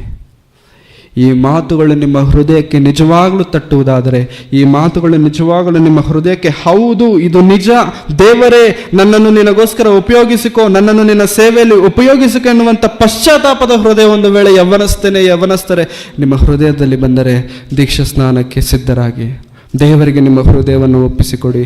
ಆಗ ಪವಿತ್ರಾತ್ಮನ ಸಹಾಯದಿಂದ ತಪ್ಪನ್ನು ಮಾಡುವುದಕ್ಕಾಗದೆ, ಪಾಪಕ್ಕೆ ಹೋಗದೆ ದೇವರು ನಮ್ಮನ್ನೆಲ್ಲರನ್ನು ಕಾಯುವ ಆತನಾಗಿದ್ದಾನೆ. ಹಾಗಾಗಿ ಪ್ರಿಯರೇ, ದೇವರಿಗೋಸ್ಕರ ಜೀವಿಸೋಣವೇ? ಪ್ರಿಯ ಯವನಸ್ಥರೇ, ದೇವರ ಸೇವೆ ಮಾಡೋಣವೇ? ಮಾಡೋಣ ಪ್ರಿಯರೇ. ತುಂಬ ಅದ್ಭುತವಾಗಿರುತ್ತೆ ಪ್ರಿಯರೇ, ತುಂಬ ಸಂತೋಷವಾಗಿರುತ್ತೆ ಪ್ರಿಯರೇ. ಅದು ಅನುಭವಿಸಿದವರಿಗೆ ಮಾತ್ರ ಗೊತ್ತು, ಅದು ದೇವರ ಸೇವೆಯಲ್ಲಿ ಸಿಗುವಂಥ ಸಂತೋಷ. ತುಂಬ ಸತಿ ದೇವರ ಕೆಲಸಗಳು ಮಾಡ್ಕೊಂಡು ಹೋಗ್ತಿದ್ರೆ ಹೆಂಗಾಗ್ತಿದೆಯೋ ಕೂಡ ಗೊತ್ತಾಗಲ್ಲ ಪ್ರಿಯ, ಹೆಂಗಾಗ್ತಿದೆಯೋ ಕೂಡ ಗೊತ್ತಾಗಲ್ಲ. ಪ್ರಿಯ ಯವನಸ್ಥರೇ, ದೇವರಿಗೋಸ್ಕರ ನಿಮ್ಮ ಹೃದಯವನ್ನು ಸಮರ್ಪಿಸಿಕೊಳ್ಳುವುದಾದರೆ, ದೇವರಿಗೋಸ್ಕರ ನಿಮ್ಮ ಮನಸ್ಸುಗಳನ್ನು ಸಮರ್ಪಿಸಿಕೊಳ್ಳುವುದಾದರೆ, ದೇವರಿಗೋಸ್ಕರ ನಿಮ್ಮ ಹೃದಯಗಳು ಕುದಿಯುವುದಾದರೆ, 10 ವರ್ಷದ ಮುಂದೆ ಹೋಗಿ ನಾನು ಏನು ಮಾಡಿದ್ದೇನಂತ ಒಂದ್ಸತಿ ತಲೆ ತಿರುಗಿಸಿ ಹಿಂದೆ ನೋಡಿದ್ರೆ ಪ್ರಿಯರೇ, ಇಷ್ಟೊಂದು ಮಾಡಿಬಿಟ್ಟಿದ್ದೀನ ನಾನು ಅನ್ಸುತ್ತೆ ನಿಮಗೆ. ದೇವರಿಗೋಸ್ಕರ ನಾನು ಮಾಡಬೇಕು ಆ ಛಲ ನಿಮ್ಮಲ್ಲಿತ್ತು ಅಂತಂದರೆ ಪ್ರಿಯರೇ, ಹಿಂದೆ ತಿರುಗಿ ನೋಡಿ ನಾನು ಇಷ್ಟೊಂದು ಮಾಡಿಬಿಟ್ಟಿದ್ದೀನಿ ಅಂತ ನಿಮಗೆ ಆಶ್ಚರ್ಯ ಆಗುವ ರೀತಿಯಲ್ಲಿ ದೇವರು ನಿಮ್ಮ ಕೈಯಲ್ಲಿ ಕೆಲಸ ಮಾಡಿಸಿರ್ತಾರೆ. ಅದಕ್ಕೆ ಇದೇ ಒಳ್ಳೆಯ ಸಮಯ. ಇವತ್ತು ಇಲ್ಲಿ ತುಂಬ ಜನ ಬಳ್ಳಾರಿಯಿಂದ ಬಂದಿದ್ದಾರೆ, ಗದಗಿಂದ ಬಂದಿದ್ದಾರೆ, ಹಾಸನಿಂದ ಬಂದಿದ್ದಾರೆ, ರಾಯಚೂರಿಂದ ಬಂದಿದ್ದಾರೆ, ಅಲ್ಲಿಂದ ಬಂದಿದ್ದಾರೆ, ಇಲ್ಲಿ ಎಲ್ಲೆಲ್ಲಿಂದನೋ ಬಂದಿದ್ದಾರೆ. ಹೆಂಗೆ ಬಂದ್ರಿ ನೀವೆಲ್ಲ? ಸುಮ್ಮನೆ ಖಾಲಿ ಇದ್ದೀವಿ ಹೋಗೋಣ ಬಂದ್ಬಿಟ್ರಾ? ಇಲ್ಲ, ಅಲ್ಲಿ ಮೊದಲು ಕೆಲಸ ನಡೆದಿದೆ. ಯಾರು ಮಾಡಿದ್ದಾರೆ ಕೆಲಸ? ರಾಮ ಅಂಕಲ್ ಅವರು ಹೋಗ್ಬಿಟ್ಟು ಕೆಲಸ ಮಾಡಿದ್ದಾರೆ ಅಲ್ಲಿ. ಇವಾಗ ಮಾಡಿದಾರಾ? ಇವತ್ತು ಕೆಲಸ ಮಾಡಿದಾರಾ? ಇಲ್ಲ, 16ನೇ ತಾರೀಕು ಮೀಟಿಂಗ್ ಇದೆ ಅಂತಂದೇಳಿ 14ನೇ ತಾರೀಕು ಬಂದ್ಬಿಟ್ಟು ಎಲ್ಲರಿಗೂ ಪರ್ಸನಲ್ ಆಗಿ ಇನ್ವೈಟ್ ಮಾಡಿದ್ದಾರೆ ನಿಮಗೆ. ಯಾವಾಗ ಕೆಲಸ ಮಾಡಿದ್ದಾರೆ ಅವರು? ಸುಮಾರು ವರ್ಷಗಳಾಗ್ಬಿಟ್ಟಿದೆ ಕೆಲಸ ಮಾಡಿ. ಆ ಕೆಲಸದ ಪ್ರತಿಫಲವೇ ಇವತ್ತು ನಾವೆಲ್ಲರೂ, ಆ ಕೆಲಸದ ಪ್ರತಿರೂಪವೇ ನಾವೆಲ್ಲರೂ. ನಾವೇನು ಮಾಡ್ತಿದ್ದೇವೆ? ಸುಮ್ಮನೆ ಬಂದು ಕುಳಿತುಕೊಂಡು ಎದ್ದೋಗುವಂಥದ್ದು ಜೀವನವಲ್ಲ. ಸುಮ್ಮನೆ ಬಂದು ದೇವರ ಮಾತುಗಳನ್ನು ಕೇಳಿ ಚಪ್ಪಾಳೆ ತಟ್ಟಿ ಹೋಗುವಂಥದ್ದು ಯವ್ವನವಲ್ಲ. ಸುಮ್ಮನೆ ಬಂದು ದೇವರೇ ಅಂತ ಹೇಳಿ ಹೋಗೋದು ಎಂದು ಯವ್ವನವಲ್ಲ ಪ್ರಿಯರೇ. ದೇವರಿಗೋಸ್ಕರ ನಿಮ್ಮ ಜೀವನವನ್ನು ಸಮರ್ಪಿಸಿಕೊಳ್ಳುವಂಥದ್ದೇ ಯವ್ವನ. ದೇವರಿಗೋಸ್ಕರ ಜೀವನವನ್ನು ಸಮರ್ಪಿಸುವಂಥದ್ದೇ ಯವ್ವನ. ನಿಜವಾಗ್ಲೂ ಪ್ರಿಯರೇ, ತುಂಬ ಮರಣ ವಾರ್ತೆಗಳು ನಾವು ಕೇಳ್ತಿರ್ತೇವೆ, ತುಂಬ ಮರಣ ವಾರ್ತೆಗಳನ್ನು ನಾವು ಕೇಳ್ತಿರ್ತೇವೆ. ನಾನು ತುಂಬ ಕೇಳಿದ್ದೇನೆ. ನನ್ನ ಸ್ನೇಹಿತ ಸತ್ತೋಗಿದ್ದಾನೆ ಎನ್ನುವಂಥ ಆ ಫೋಟೋ, ಆ ಇನ್ಫಾರ್ಮೇಷನ್ ಬರೋವರೆಗೂ ನನಗೂ ಟಚ್ ಆಗಿಲ್ಲ. ನನಗೂ ಅಷ್ಟುವರೆಗೂ ಎಷ್ಟೋ ಮರಣ ವಾರ್ತೆಗಳನ್ನು ಕೇಳಿದ್ದೇನೆ. ಆ ಮರಣ ವಾರ್ತೆ ನನಗೆ ಎಷ್ಟು ಪ್ರಭಾವಿತನನ್ನಾಗಿ ಮಾಡಿತು ಅಂತಂದರೆ, ದೇವರಿಗೋಸ್ಕರ ನಿಲ್ಲಬೇಕು, ದೇವರಿಗೋಸ್ಕರ ಮಾಡಬೇಕು ಅಷ್ಟೇ. What ever it may be, ಏನೇ ಕಾರಣವಾಗಿರಬಹುದು, ಅದು ದೇವರಿಗೋಸ್ಕರ ನಿಲ್ಲಬೇಕು. ಮತ್ತು ದೇವರಿಗೋಸ್ಕರ ಈ ಮಧ್ಯಾಹ್ನದ ವೇಳೆಯಲ್ಲಿ, ಸಾಯಂಕಾಲದ ವೇಳೆಯಲ್ಲಿ ಪ್ರಿಯ ಯವನಸ್ಥರೇ, ನೀವು ತೆಗೆದುಕೊಳ್ಳುವಂಥ ನಿರ್ಣಯವೇನು? ದಯವಿಟ್ಟು ಪ್ರಿಯರೇ, ಸುಮ್ಮನಿರಬೇಡಿ. ಸುಮ್ಮನೆ ಅಂತೂ ಇರಬೇಡಿ ಪ್ರಿಯರೇ, ಸುಮ್ಮನೆ ಅಂತೂ ಇರಬೇಡಿ. ಕೆಲಸಕ್ಕೆ ಹೋದರೆ ಸಂಬಳ ಕೊಡ್ತಾರೆ ಅಂತ ಅಲ್ಲಿ ಕೈ ಕಾಲು ಮುರ್ಕೊಂಡು ಕೆಲಸ ಮಾಡ್ತೀವಲ್ವಾ? ದೇವರು ನಮಗೆ ಸಂಬಳ ಕೊಡಲ್ಲ ಅಂತ ಅಂದ್ಕೊಂಡಿದ್ದೀರಾ ಪ್ರಿಯರೇ? ದೇವರು ನಮಗೆ ಸಂಬಳ ಕೊಡಲ್ಲ ಅಂತ ಅಂದ್ಕೊಂಡಿದ್ದೀರಾ? ಶ್ರೀದೇವಿಯವರು ಬಂಗಾರದ ಮಾರ್ಗದಲ್ಲಿ ಆ ಪರಲೋಕದಲ್ಲಿ ನಡ್ಕೊಂಡು ಹೋಗ್ತಿರ್ತಾರೆ, ಕೈಕಾಳುಗಳಲ್ಲಿ ಎಗರ್ಕೊಂಡು ದೇವರೇ ಸ್ತೋತ್ರ ಸ್ತೋತ್ರ ಸ್ತೋತ್ರ ಅಂತ ಅಂದ್ಕೊಂಡು. ನಾವು ಹೆಂಗಿರ್ತೀವಿ? ನಾವು ಶ್ರೀದೇವಿ ಅವ್ರ ಥರ ತಲೆ ಮಾತ್ರ ಕೆಲಸ ಮಾಡಿ, ಬಾಡಿ ಯಾವುದು ಕೆಲಸ ಮಾಡಿದ್ರೆ ಬೆಡ್ಡಲ್ಲಿ ಮಲಗಿರ್ತೀವಿ ಸೈಡಲ್ಲಿ. ಅವಾಗ ನಾವು ಕರಿತೀವಿ, ಶ್ರೀದೇವಿ ಅವರೇ ಬರ್ತೀರಾ ಸ್ವಲ್ಪ? ಏನಪ್ಪ ಏನು? ಅಲ್ಲ ಶ್ರೀದೇವಿ ಅವರೇ, ನೀವು ಇಂಥ ಪರಿಸ್ಥಿತಿಯಲ್ಲಿ ಹೆಂಗೆ ದೇವ್ರ ಸೇವೆ ಮಾಡಿದ್ರಿ ಅಂತಂದರೆ, ಅವರು ಕೊಡುವಂಥ ಒಂದೇ ಒಂದು ಸಮಾಧಾನ, ಒಂದೇ ಒಂದು ಉತ್ತರ, ನನ್ನ ಹೃದಯ ದೇವರಿಗೋಸ್ಕರ ಕುದೀತಿತ್ತು. ನಿನ್ನ ಹೃದಯ ಕುದಿರಲಿಲ್ಲ. ಪರಲೋಕಕ್ಕೆ ಹೋಗ್ತೇವ ಪ್ರಿಯರೇ? ಈ ಮೀಟಿಂಗ್ ಮುಗಿಯೋಷ್ಟರಲ್ಲಿ ಒಂದು ವೇಳೆ ನಾವೆಲ್ಲರೂ ಅಲ್ಲ, ನಮ್ಮಲ್ಲಿ ಯಾರೋ ಒಬ್ಬರು ಸ್ಪಾಟ್ ಔಟ್ ಆಗ್ಬಿಟ್ರು ಅಂತ ಅಂದ್ಕೊಳ್ಳಿ, ಹೋಗ್ತೀವ ನಾವು ಪರಲೋಕಕ್ಕೆ? ಹೋಗ್ತೀವ? ದಯವಿಟ್ಟು ಪ್ರಿಯರೇ, ದೇವರಿಗೋಸ್ಕರ ಹೃದಯಗಳನ್ನು ಸಮರ್ಪಿಸಿಕೊಳ್ಳಿ, ದೇವರಿಗೋಸ್ಕರ ಯವ್ವನವನ್ನು ಸಮರ್ಪಿಸಿಕೊಳ್ಳಿ. ಹಾಳು ಮಾಡಿಕೊಳ್ಳುವುದು ಬೇಡ. ಯವ್ವನದಲ್ಲಿ ದೇವರ ನೊಗವನ್ನು ಹೊರುವುದು ಅವನಿಗೆ ಲೇಸು, ಅವನ ಮೇಲೆ ಅದನ್ನು ಹೇರಿಸಿದವನು ಯೆಹೋವನೇ. ದೇವರೇ ಭಾರ ಇಡ್ತಿದ್ದಾರೆ, ದೇವರೇ ನೊಗ ಇಡ್ತಿದ್ದಾರೆ, ದೇವರೇ ಕೆಲಸ ಕೊಡ್ತಿದ್ದಾರೆ. ಯಾಕೆ ಅಂತಂದರೆ, ಕೆಲಸ ಇಲ್ಲ ಅಂತಂದರೆ ನೀನು ಚಿಲ್ಲರೆ ಕೆಲಸ ಮಾಡ್ತೀಯ. ನನ್ನ ಕೆಲಸ ನಿನಗಿಲ್ಲ ಅಂತಂದರೆ ನೀನು ಚಿಲ್ಲರೆ ಕೆಲಸಗಳೆಲ್ಲ ಮಾಡೋಕ್ಕೆ ಹೋಗ್ತೀಯ, ಚೀಪ್ ಟ್ರಿಕ್ಸ್ ನೀನು ಫಾಲೋ ಮಾಡ್ತೀನಿ. ನೀನು ಚಿಲ್ಲರೆ ಕೆಲಸ ಮಾಡಬಾರ್ದು ಅಂತಂದರೆ ನನ್ನ ಕೆಲಸ ನೀನು ಮಾಡು. ಮಾಡ್ತಿದ್ದೇವಾ? ದೇವರ ಕೆಲಸ ಮಾಡ್ತಿದ್ದೇವಾ? ದೇವರಿಗೋಸ್ಕರ ಜೀವಿಸ್ತಿದ್ದೇವೆ ಪ್ರಿಯರೇ? ಈ ಮಾತುಗಳು ನಮ್ಮೆಲ್ಲರ ಜೀವನದಲ್ಲಿ ಬದಲಾವಣೆಯನ್ನು ತಂದು ನಮ್ಮೆಲ್ಲರ ಬದುಕುಗಳನ್ನು ದೇವರಿಗೆ ಸಮರ್ಪಿಸಿಕೊಳ್ಳುವಂತೆ ಈ ಮಾತುಗಳು ಉಪಯೋಗ ಆಗುತ್ತೆ ಅಂತ ನಾನು ನಂಬ್ತಿದ್ದೇನೆ. ನಿಜವಾಗ್ಲೂ ಪ್ರಿಯರೇ, ವ್ಯರ್ಥವನ್ನಾಗಿ ಕಳೆಯಬೇಡಿ. ವ್ಯರ್ಥವನ್ನಾಗಿ ಸಮಯವನ್ನು ಕಳೆಯಬೇಡಿ. ಸುಮ್ಮನೆ ಟೈಮ್ ಪಾಸ್ ಮಾಡಬೇಡಿ. ಕೆಲಸ ಇಲ್ವಾ? ಕೆಲಸ ಇಲ್ಲ, ಏನು ಮಾಡಬೇಕು ಗೊತ್ತಾಗ್ತಿಲ್ವಾ? ಕೆಲಸ ಇರೋ ಜಾಗಕ್ಕೆ ಓಡೋಗಿ, ಕೆಲಸ ಇರೋ ಜಾಗಕ್ಕೆ ಓಡೋಗಿ. ಕೆಲಸ ಕೊಡ್ತಾರೆ ಅವರು. ರಾಮ ಅಂಕಲ್ ಹತ್ರ ಬಂದ್ಬಿಡಿ, ಅವ್ರಿಗೆ ಎನಿ ಟೈಮ್ ಕೆಲಸ ಇರುತ್ತೆ, 24 ಗಂಟೆ ಕೆಲಸ ಇರುತ್ತೆ ಅವ್ರ ಹತ್ರ. ಬಂದು ಕೆಲಸ ಮಾಡಿ. ಏನು ಮಾಡಬೇಕು ಗೊತ್ತಾಗ್ತಿಲ್ಲ ಅಂತಂತೀರಾ? ಯಾರಾದರೂ ಸೇವಕರು ಇರ್ತಾರಲ್ಲ, ಅವ್ರ ಹತ್ರ ಕೆಲಸ ಮಾಡಿ, ಕೆಲಸ ಮಾಡಿ. ಚಿಕ್ಕ ವಯಸ್ಸಲ್ಲಿ ಕೆಲಸ ಮಾಡ್ತಿದ್ದಾನಂತೆ ಪ್ರೇಯರ್. ಯಾರು? ಸಮುವೇಲನು ಯೆಹೋವನ ಸನ್ನಿಧಾನದಲ್ಲಿ ಇದ್ದುಕೊಂಡು ಕೆಲಸ ಮಾಡ್ತಿದ್ದಾನಂತೆ, ಸೇವೆ ಮಾಡ್ತಿದ್ದಾನಂತೆ. ಸಮುವೇಲನ್ ಏನು ಸೇವೆ ಮಾಡ್ತಾನೆ? ಸಮುವೇಲನನ್ನ ತನ್ನ ತಾಯಿ ಆಗಿರುವಂಥ ಹಣ್ಣಳು ಯಾವ ವಯಸ್ಸಲ್ಲಿ ಬಿಟ್ಟಿದ್ದಾಳೆ? ಯಾವ ವಯಸ್ಸು? ಯಾವ ಸ್ಥಿತಿ ಅದು? ಹಾಲು ಬಿಟ್ಟಿದ ತಕ್ಷಣ ಹೋಗ್ಬಿಟ್ಟು ಚರ್ಚಲ್ಲಿ ಬಿಟ್ಬಿಟ್ಟು, ನಮಗೆ ಅರ್ಥ ಆಗೋ ಭಾಷೆಯಲ್ಲಿ ಚರ್ಚಲ್ಲಿ ಬಿಟ್ರು. ಯಾರು ಪಾಸ್ಟ್ರು? ಏಲಿ. ದೊಡ್ಡ ಪಾಸ್ಟ್ರು, ಚಿಕ್ಕ ಪಾಸ್ಟ್ರು ಅಲ್ಲ ಅವರು, ದೊಡ್ಡ ಪಾಸ್ಟ್ರು. ಯಾಕಂತಂದ್ರೆ ಪ್ರತಿ ವರ್ಷ ಸೆಮಿನಾರ್ ಇಡ್ತಾರೆ ಅವರು. ನಮ್ಮ ಥರ ಪ್ರತಿ ವರ್ಷ ಸೆಮಿನಾರ್ ಇರ್ತಾರೆ. ತುಂಬಾ ಜಾಗಗಳಿಂದ ಓಡಿ ಬರ್ತಾರೆ, ತುಂಬಾ ಜಾಗಗಳಿಂದ ಬರ್ತಾರೆ ದೇವರ ಮಾತುಗಳನ್ನು ಕೇಳಲಿಕ್ಕೆ. ದೊಡ್ಡ ಪಾಸ್ಟ್ರ ಹತ್ರ ಯಾರು ಹೋಗಿದ್ದಾರೆ ಈಗ? ಸಮುವೇಲನ್ ಹೋಗಿದ್ದಾನೆ ಪ್ರಿಯರೇ. ಈ ಸಮುವೇಲನನ್ನು ಕುರಿತು ಸಮುವೇಲನ ಗ್ರಂಥದಲ್ಲಿ ದೇವರು ಬರೆಸುವಂಥ ಮಾತೇನೋ ಗೊತ್ತಾ ಪ್ರಿಯರೇ? ದೇವರ ಸನ್ನಿಧಾನದಲ್ಲಿ ಇದ್ದುಕೊಂಡು ಅವನು ಸೇವೆ ಮಾಡುತ್ತಿದ್ದನು. 3ನೇ ಅಧ್ಯಾಯ 1ನೇ ವಚನ, ಸಮುವೇಲನು ಬರೆದಂಥ ಮೊದಲನೇ ಗ್ರಂಥ, ಸಮುವೇಲನ ಮೊದಲನೇ ಗ್ರಂಥ 3ನೇ ಅಧ್ಯಾಯ 1ನೇ ವಚನ. ಬಾಲಕನಾದ ಸಮುವೇಲನು ಏಲಿಯ ಕೈ ಕೆಳಗಿದ್ದುಕೊಂಡು ಯೆಹೋವನ ಸೇವೆ ಮಾಡುತ್ತಿದ್ದನಷ್ಟೇ. ಯಾರ ಸೇವೆ ಮಾಡ್ತಿದ್ದಾನೆ? ಯೆಹೋವನ ಸೇವೆ. ಯಾವ ವಯಸ್ಸಲ್ಲಿ? ಇನ್ನು ಬಾಲಕನು ಯೆಹೋವನ ಸೇವೆ ಮಾಡ್ತಿದ್ದಾನೆ ಅಂತಂದ್ರೆ ಪ್ರಿಯರೇ, ಏನು ಕೆಲಸ ಇರುತ್ತೆ ಚರ್ಚಲ್ಲಿ? ಏನು ಕೆಲಸ ಇರುತ್ತೆ? ಇಲ್ಲಿ ನೋಡಿ, ಅಲ್ಲಿ ಓಡಾಡ್ತಾವನಲ್ಲ, ಅವನ ಬಾಲಕನ ಹಾಂ, ಆ ವಯಸ್ಸಲ್ಲಿರೋಂಥ ಏನು ಸೇವೆ ಮಾಡ್ತಾನೆ ಹೇಳಿ? ಅವನು ಏನು ಮಾಡ್ತಾವನೀಗ? ಸೇವೆ ಮಾಡ್ತಾವನ. ಏನು ಮಾಡ್ತಾವನೆ ಅಲ್ಲಿ? ಇಷ್ಟೇ, ಹಿಂಗೆ. ನಮ್ಮ ಮನೆ ಹತ್ರ ಒಂದು ಚಿಕ್ಕ ನಾಯಿ ಇತ್ತು ಪ್ರಿಯರೇ, ನಾಯಿ ಮರಿ. ಏನು ಗೊತ್ತಾ? ನಡ್ಕೊಂಡು ಹೋಗ್ತಿರುತ್ತೆ, ಇದ್ದಕ್ಕಿದ್ದಂಗೆ ಓಡುತ್ತೆ, ಆ ಮೂಲೆವರೆಗೂ ಓಡುತ್ತೆ, ಅಲ್ಲಿಂದ ನಿಂತ್ಕೊಂಡು ನೋಡುತ್ತೆ, ಮತ್ತೆ ಅಲ್ಲಿಂದ ಇಲ್ಲಿ ಓಡ ಬರುತ್ತೆ, ಮತ್ತೆ ಅಲ್ಲಿಂದ. ಯಾಕೆ ಓಡ್ ಬಂದೆ ಗೊತ್ತಿಲ್ಲ. ಓಡ್ ಬಂದೆ ಸುಮ್ಮನೆ. ಏನು ಮಾಡಕ್ಕೆ? ಸುಮ್ಮನೆ ಬಂದೆ ಅಷ್ಟೇ. ಈ ಮಕ್ಕಳು ಹಿಂಗೋಯ್ತಾರೆ, ಏನೋ ಮಾಡ್ತಿರಲ್ಲ, ಸುಮ್ಮನೆ ಹಾಳು ಮಾಡ್ತಿರ್ತಾರೆ. ಈ ವಯಸ್ಸಲ್ಲಿರುವಂಥ ಬಾಲಕನಾದಂಥ ಸಮುವೇಲನ್ ಏನು ಮಾಡ್ತಿದ್ದಾನಂತೆ ಪ್ರಿಯರೇ? ಯೆಹೋವನ ಸೇವೆ ಮಾಡ್ತಿದ್ದಾನೆ ಅಂತಂದ್ರೆ ಪ್ರಿಯರೇ, ತಾಯಿ ಹೆಂಗ್ ಬೆಳೆಸಿರ್ಬೇಕು, ಪಾಸ್ಟ್ರು ಹೆಂಗ್ ಬೆಳೆಸಿರ್ಬೇಕು? ನಾವು ಬೆಳೆಸ್ತೇವೆ ಹಿಂಗೆ.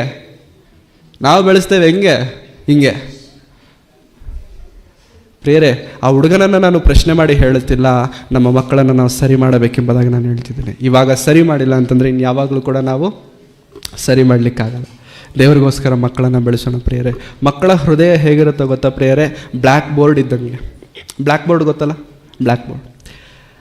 ಅದನ್ನು ಅಪ್ಪ ಅಮ್ಮ ಏನು ಮಾಡಬೇಕು ಗೊತ್ತಾ? ಚಾಕ್ ಪೀಸ್ ಹಿಡ್ಕೊಂಡು ತಿದ್ದಿಸಬೇಕು. ಬರೆದುಬಿಟ್ಟು ಮಗನ ಕೈ ಹಿಡ್ಕೊಂಡು ಆ ಚಾಕ್ ಪೀಸ್ ಅವನ ಕೈಯಲ್ಲಿಟ್ಟು 3 ಕಡ್ಡಿ, ಅಡ್ಡ 2 ಕಡ್ಡಿ, ಉದ್ದಕ್ಕೆ 2 ಕಡ್ಡಿ, ಅಡ್ಡಕ್ಕೊಂದು ಕಡ್ಡಿಗೆ ಬೀಳಿಸ್ಬಿಟ್ಟು ಇದನ್ನ ಅಂತಾರೆ. ಅವನು ಅಂತ ಬಾಯಲ್ಲಿ ಬರೋವರೆಗೂ ತಿದ್ದುತ್ತಾನೆ ಇರ್ತಾರೆ. ಒಂದ್ಸತಿ ಅಂದ್ಬಿಟ್ನಾ, ಹಾಂ, ವೆರಿ ಗುಡ್, ತುಂಬ ಖುಷಿ. ಇವಾಗ ಬಿ ತಿದ್ದುತ್ತಾನೆ ಬಿ. ಝೆಡ್ ವರೆಗೂ ಹೇಳ್ಕೊಡ್ತಾರೆ ಯಾರು?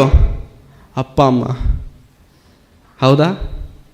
ಇವತ್ತಿರುವಂಥ ಅಪ್ಪ ಅಮ್ಮ ಹೆಂಗಾಗ್ಬಿಟ್ಟಿದ್ದಾರೆ ಗೊತ್ತಾ ಪ್ರಿಯರೇ?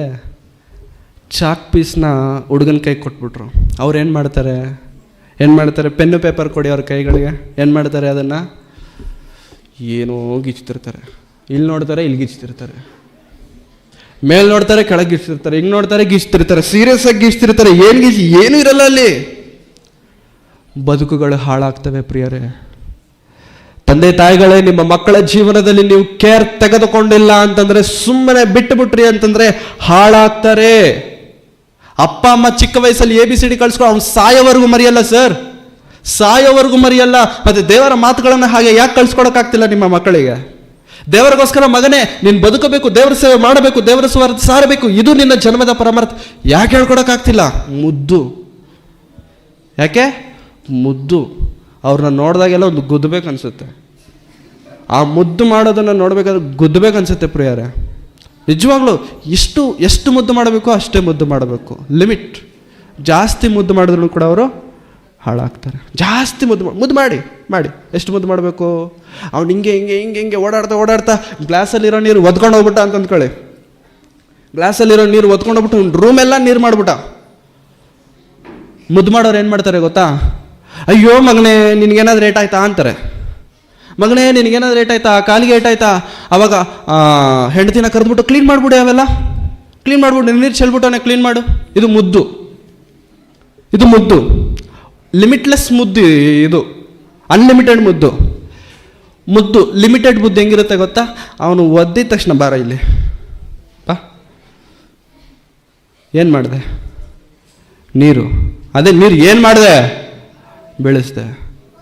ಅಂತ ಒಂದು ಬಿಟ್ಟು ತಗೋ ಬಟ್ಟೆ ತಗೋ ಬಾ ಒರ್ಸು. ಇನ್ನೊಂದ್ಸತಿ ಬೀಳಿಸ್ತಾನ ಅವನು. ಇನ್ನೊಂದ್ಸತಿ ಬೀಳಿಸ್ತಾನ. ನಮಗೆ ಇಂಥ ಬುದ್ಧಿ ಇರಲ್ಲ. ಎತ್ಕೊಂಡು ಮುದ್ದು ಮಾಡೋ ಬುದ್ಧಿ ಮಾತ್ರ ನಮಗಿರುತ್ತೆ, ಹಾಳು ಮಾಡೋಕೆ ಬುದ್ಧಿ ಮಾತ್ರ ನಮಗಿರುತ್ತೆ. ಪ್ರಿಯ ಕ್ರೈಸ್ತರೇ, ಯಾರಪ್ಪ ಮಕ್ಕಳನ್ನ ಹಾಳು ಮಾಡ್ತೀವಿ ಅಂತಂದರೆ ನಾವೇ. ಅವ್ನು ದೊಡ್ಡವನಾದ್ಮೇಲೆ ತುಂಬ ಜನ ಮುದ್ದಾಗೆ ಮಾತಾಡ್ತಿರ್ತಾರೆ. ಅಜ್ಜಿನ ಮಾವನ್ನ ಏನೇ ಕರೀತಾರ. ಅವಾಗ ಅಪ್ಪ ಅಮ್ಮ ಇನ್ನೊಂದ್ಸತಿ ಕರಿಯಪ್ಪ. ಅವನಿಗೆ ಇನ್ನೂ ಜಾಸ್ತಿ ಪ್ರೀತಿ. ಅವನು ಇನ್ನೂ ಬಾಯಲ್ಲಿ ನಾಳೆಗೇನು ತಿರುಗ್ತಿರಲ್ಲ, ಹೇಳ್ತಿರ್ತಾನೆ. 10 ವರ್ಷ ಆದಮೇಲೆ ಸುಮ್ಮನಿರೋ ಏನಾ ಅಂತಾನೆ ಅವನು. ಅಲ್ಲ ಸುಮ್ಮನಿರೋ, ನಾನು ನಿನ್ನ ಮಾವ ಕಡೆ ಹೋಗ ಅಂತಾನೆ. ಹೌದಾ? ಯಾರೋ ನಿನಗಿದೆಲ್ಲ ಹೇಳ್ಕೊಟ್ಟಿದ್ದು ಅಂತಾರಪ್ಪ. ಅಪ್ಪ ಬಂದ್ಬಿಟ್ಟು ಯಾರೋ ಹೇಳ್ಕೊಟ್ಟಿದ್ದು ನಿನಗಿದೆಲ್ಲ, ಯಾರೋ ನಿನ್ಗೆ ಹೇಳ್ಕೊಟ್ಟಿದ್ದು ಅಂತಂದ್ರೆ ಯಾರು ಹೇಳ್ಕೊಟ್ಟಿದ್ದು? ಯಾರು? ಅಪ್ಪನೇ. ಇನ್ನೊಂದ್ಸತಿ ಹೇಳಮ್ಮ, ಇನ್ನೊಂದ್ಸತಿ ಒದಿಯಮ್ಮ, ಇನ್ನೊಂದ್ಸತಿ ಒಡಿಯಮ್ಮ. ಇದು ನಾವು ಹೇಳ್ಕೊಡೋದು ಬೇಡ ಪ್ರಿಯರೇ. ನಮ್ಮ ಮಕ್ಕಳನ್ನು ನಾವು ಸರಿ ಮಾಡೋಣ, ನಾವು ಸರಿಯಾಗೋಣ, ನಮ್ಮ ಮಕ್ಕಳನ್ನು ಸರಿ ಮಾಡೋಣ. ನಾವೆಲ್ಲರೂ ಸೇರಿ ದೇವರ ರಾಜ್ಯಕ್ಕಾಗಿ, ನೀತಿಗಾಗಿ ದುಡಿಯೋರಾಗಿರೋಣ. ಈ ಜೀವನವನ್ನು ವ್ಯರ್ಥ ಮಾಡಿಕೊಳ್ಳುವುದು ಬೇಡ. ನಾವು ನನ್ನ ಮನೆಯವರು ಯೆಹೋವನನ್ನೇ ಸೇವಿಸುವೆವು. ಆ ಮಾತು ನಿಮ್ಮ ಕುಟುಂಬ ನಿಜವಾಗ್ಲೂ ಧೈರ್ಯದಿಂದ ಹೇಳುವುದಕ್ಕೆ ಆದರೆ ಪ್ರಿಯರೇ, ಬಾಂಡ್ ಪೇಪರಲ್ಲಿ ಬರೆದಿಟ್ಕೊಳ್ಳಿ, ನಾನು ನನ್ನ ಮನೆಯವರು ಯೆಹೋವನನ್ನೇ ಸೇವಿಸುವೆವು. ನಿಜವಾದ ಮಾತು, ಬಲವಾದ ಮಾತು, ಸತ್ಯವಾದ ಮಾತು, ಬದಲಾಗದ ಮಾತು, ದೇವರ ಮಾತು. ಯವನವನ್ನು ಹಾಳು ಮಾಡ್ಕೊಳ್ಳೋದು ಬೇಡ ಪ್ರಿಯರೇ. ದೇವರಿಗೋಸ್ಕರ ಜೀವಿಸಬೇಕೆಂಬುದಾಗಿ ಕೇಳಿಕೊಳ್ಳುತ್ತಾ ನನ್ನ ಮಾತುಗಳನ್ನು ಮುಗಿಸ್ತೇನೆ. ತಲೆಗಳನ್ನು ಬಾಗಿಸಿ ಪ್ರಾರ್ಥನೆ ಮಾಡಿ.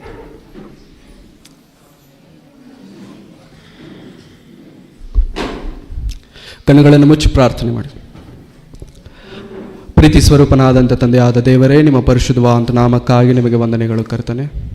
ಈ ಸಮಯದಲ್ಲಿ ನಿಮ್ಮ ಶ್ರೇಷ್ಠವಾದಂಥ ಮಾತುಗಳನ್ನು ಕೇಳುವಂಥ ಭಾಗ್ಯ ನಮಗೆ ನೀವು ಕೊಟ್ಟಿದ್ದಕ್ಕಾಗಿ ನಿಮಗೆ ವಂದನೆಗಳು. ನಾವು ನಮ್ಮ ಯೌವನವನ್ನು ಸುಮ್ಮನೆ ವ್ಯರ್ಥವಾಗಿ ಕಳಕೊಳ್ಳದೆ ನಿಮಗೋಸ್ಕರ ಜೀವಿಸುವಂತೆ ಸಹಾಯ ಮಾಡಿ, ನಿಮ್ಮ ಸೇವೆ ಮಾಡುವಂತೆ ನಮಗೆ ಕೃಪೆ ತೋರಿಸಿ, ನಿಮ್ಮ ಮಾತುಗಳನ್ನು ಕೇಳುವಂತೆ ನಮಗೆ ಸಹಾಯ ಮಾಡಿ ಕರ್ತನೆ. ಸ್ವಾಮಿ, ನಿಮ್ಮ ಚಿತ್ತ, ನಿಮ್ಮ ಸಂಕಲ್ಪವನ್ನು ನೆರವೇರಿಸೋದಕ್ಕೆ ಈ ಜೀವನವನ್ನು, ಈ ಉಸಿರನ್ನು, ಈ ಒಂದು ಬದುಕನ್ನು ಕೊಟ್ಟಿದ್ದೀರಾ. ಈ ಬದುಕನ್ನು ಸುಮ್ಮನೆ ಹಾಳು ಮಾಡಿಕೊಳ್ಳದೆ ನಿಮಗೋಸ್ಕರ ನಮ್ಮ ಯೌವನವನ್ನು, ನಮ್ಮ ಜೀವನವನ್ನು, ನಮ್ಮ ಉಸಿರನ್ನು, ನಮ್ಮ ಶಕ್ತಿಯನ್ನು, ನಮ್ಮ ಜ್ಞಾನವನ್ನು, ನಮ್ಮ ತಿಳುವಳಿಕೆಯನ್ನು ಕರ್ತನೆ ಉಪಯೋಗಿಸಿಕೊಂಡು ನಿಮಗೋಸ್ಕರ ಜೀವಿಸುವ ಭಾಗ್ಯ ನಮ್ಮೆಲ್ಲರಿಗೆ ದಯಪಾಲಿಸಿ ನಡೆಸಬೇಕೆಂಬುದಾಗಿ ಬೇಡಿಕೊಳ್ಳುತ್ತಿದ್ದೇನೆ. ಕೇಳಲ್ಪಟ್ಟಿರುವಂಥ ಮಾತುಗಳನ್ನು ಕರ್ತನೆ ಅವರ ಹೃದಯಗಳಲ್ಲಿ ಒಂದು ವೇಳೆ ಬದಲಾವಣೆಯನ್ನು ತೆಗೆದುಕೊಂಡು ನಿಮ್ಮಲ್ಲಿ ನಂಬಿಕೆ ಇಟ್ಟು ದೀಕ್ಷಾ ಸ್ನಾನವನ್ನು ಹೊಂದೋದಕ್ಕೆ ಯಾರಾದರೂ ಸಿದ್ಧರಾಗಿದ್ದರೆ ಸ್ವಾಮಿ, ಅವರನ್ನು ಬಲಪಡಿಸಿ, ಅವರನ್ನು ಮುಚ್ಚಿ, ಅವರಿಗೆ ಬೇಕಾದಂಥ ರಕ್ಷಣೆಯನ್ನು ಈ ದಿನದಲ್ಲಿ ಅವರು ತೆಗೆದುಕೊಳ್ಳುವಂತೆ ನೀವು ಸಹಾಯ ಮಾಡಬೇಕೆಂಬುದಾಗಿ ಬೇಡಿಕೊಳ್ಳುತ್ತಾ, ನಮ್ಮನ್ನು ನಾವು ತಗ್ಗಿಸಿಕೊಳ್ಳುತ್ತಾ, ನಿಮ್ಮೊಬ್ಬರನ್ನೇ ಹೆಚ್ಚಿಸುತ್ತಾ ಮುನ್ನಡೆಯುವಂಥ ಕಾರ್ಯಕ್ರಮವನ್ನು ನಿಮ್ಮ ಕರಗಳಿಗೆ ಒಪ್ಪಿಸಿಕೊಡುತ್ತಾ, ಯೇಸು ಕ್ರಿಸ್ತರವರ ಪರಿಶುದ್ಧವಾದ ನಾಮದಲ್ಲಿ ಪ್ರಾರ್ಥಿಸಿ ಬೇಡಿ ಹೊಂದಿದ್ದೇನೆ ತಂದೆಯಾದ ದೇವರೇ. Amen, amen. Thank you very much. ಎಲ್ಲರಿಗೂ ವಂದನೆಗಳು.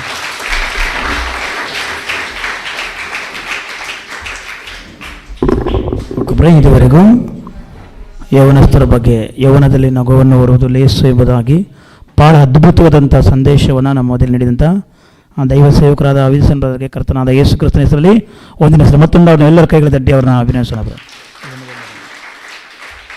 ಓಕೆ ಬ್ರೇ, ಹೌದು, ಅನೇಕ ವಿಷಯಗಳನ್ನು ಕೇಳುತ್ತಾ ಬಂದು ಒಬ್ಬ ಮನುಷ್ಯನು ಕೆಡುವಂಥದ್ದು ಯೌವನ ದಿನಗಳಲ್ಲಿ ಬ್ರೇ. ದೇವರಿಗೆ ಬೇಕಾಗಿರೋದು ಯೌವನ ಸಮಯದಲ್ಲೇ ಬಹಳ ಪ್ರಾಮುಖ್ಯ. ಅದರಿಂದ ಅನೇಕರಲ್ಲಿ ಯೌವನಸ್ಥರಿದ್ದೀರಿ, ಈ ದಿನ ನಿಜವಾಗಲೂ ನಿಮ್ಮ ಹೃದಯವನ್ನು ದೇವರಿಗೆ ಕೊಡೋದಾದರೆ ಮಾತ್ರ ದೇವರು ನಿಮ್ಮನ್ನು ಉಪಯೋಗಿಸ್ತಾನೆ ಬ್ರೇ. ಯಾಕಂದರೆ ನಾವು ಯಾವಾಗ ಏನಾಗ್ತದೆ ನಮ್ಮ ಜೀವಿತದಲ್ಲಿ ಅನೇಕ ಸಾಕ್ಷಿಗಳನ್ನು ನಾವು ನೋಡಲ್ಪಟ್ಟಿದ್ದೀವಿ ಬ್ರೇ. ಇವತ್ತು ಪ್ರಪಂಚದಲ್ಲಿ ನೋಡುವಾಗ ನೀವು ಎಲ್ಲ ಕಡೆ ನೋಡಿಬ್ರೆ ಜಾಸ್ತಿ ಮರಣ ಅನ್ನೋದು ಯೌವನ ಮಕ್ಕಳಿಗೆ ಬರೋದು. ಅನೇಕರು ಅದರಲ್ಲೂ ಸಹ ಕ್ರೈಸ್ತರ ಮಕ್ಕಳು ಬ್ರೇ ದೇವರ ವಾಕ್ಯಗಳನ್ನು ಎಷ್ಟು ಕೇಳ್ತಿದ್ರು ಸಹ ಅವರು ಬದಲಾಗೋದಿಲ್ಲ ಬ್ರೇ. ಅನೇಕ ಕಡೆ ನೋಡಿ ಬ್ರೇ ನೀವು ಆಕ್ಸಿಡೆಂಟ್ಗಳು ನೋಡುವಾಗ ತುಂಬನೇ ಯೌವನಸ್ಥರು ಇದ್ದರೂ ಸಹಿತ ಅಲ್ಲ ಬ್ರೇ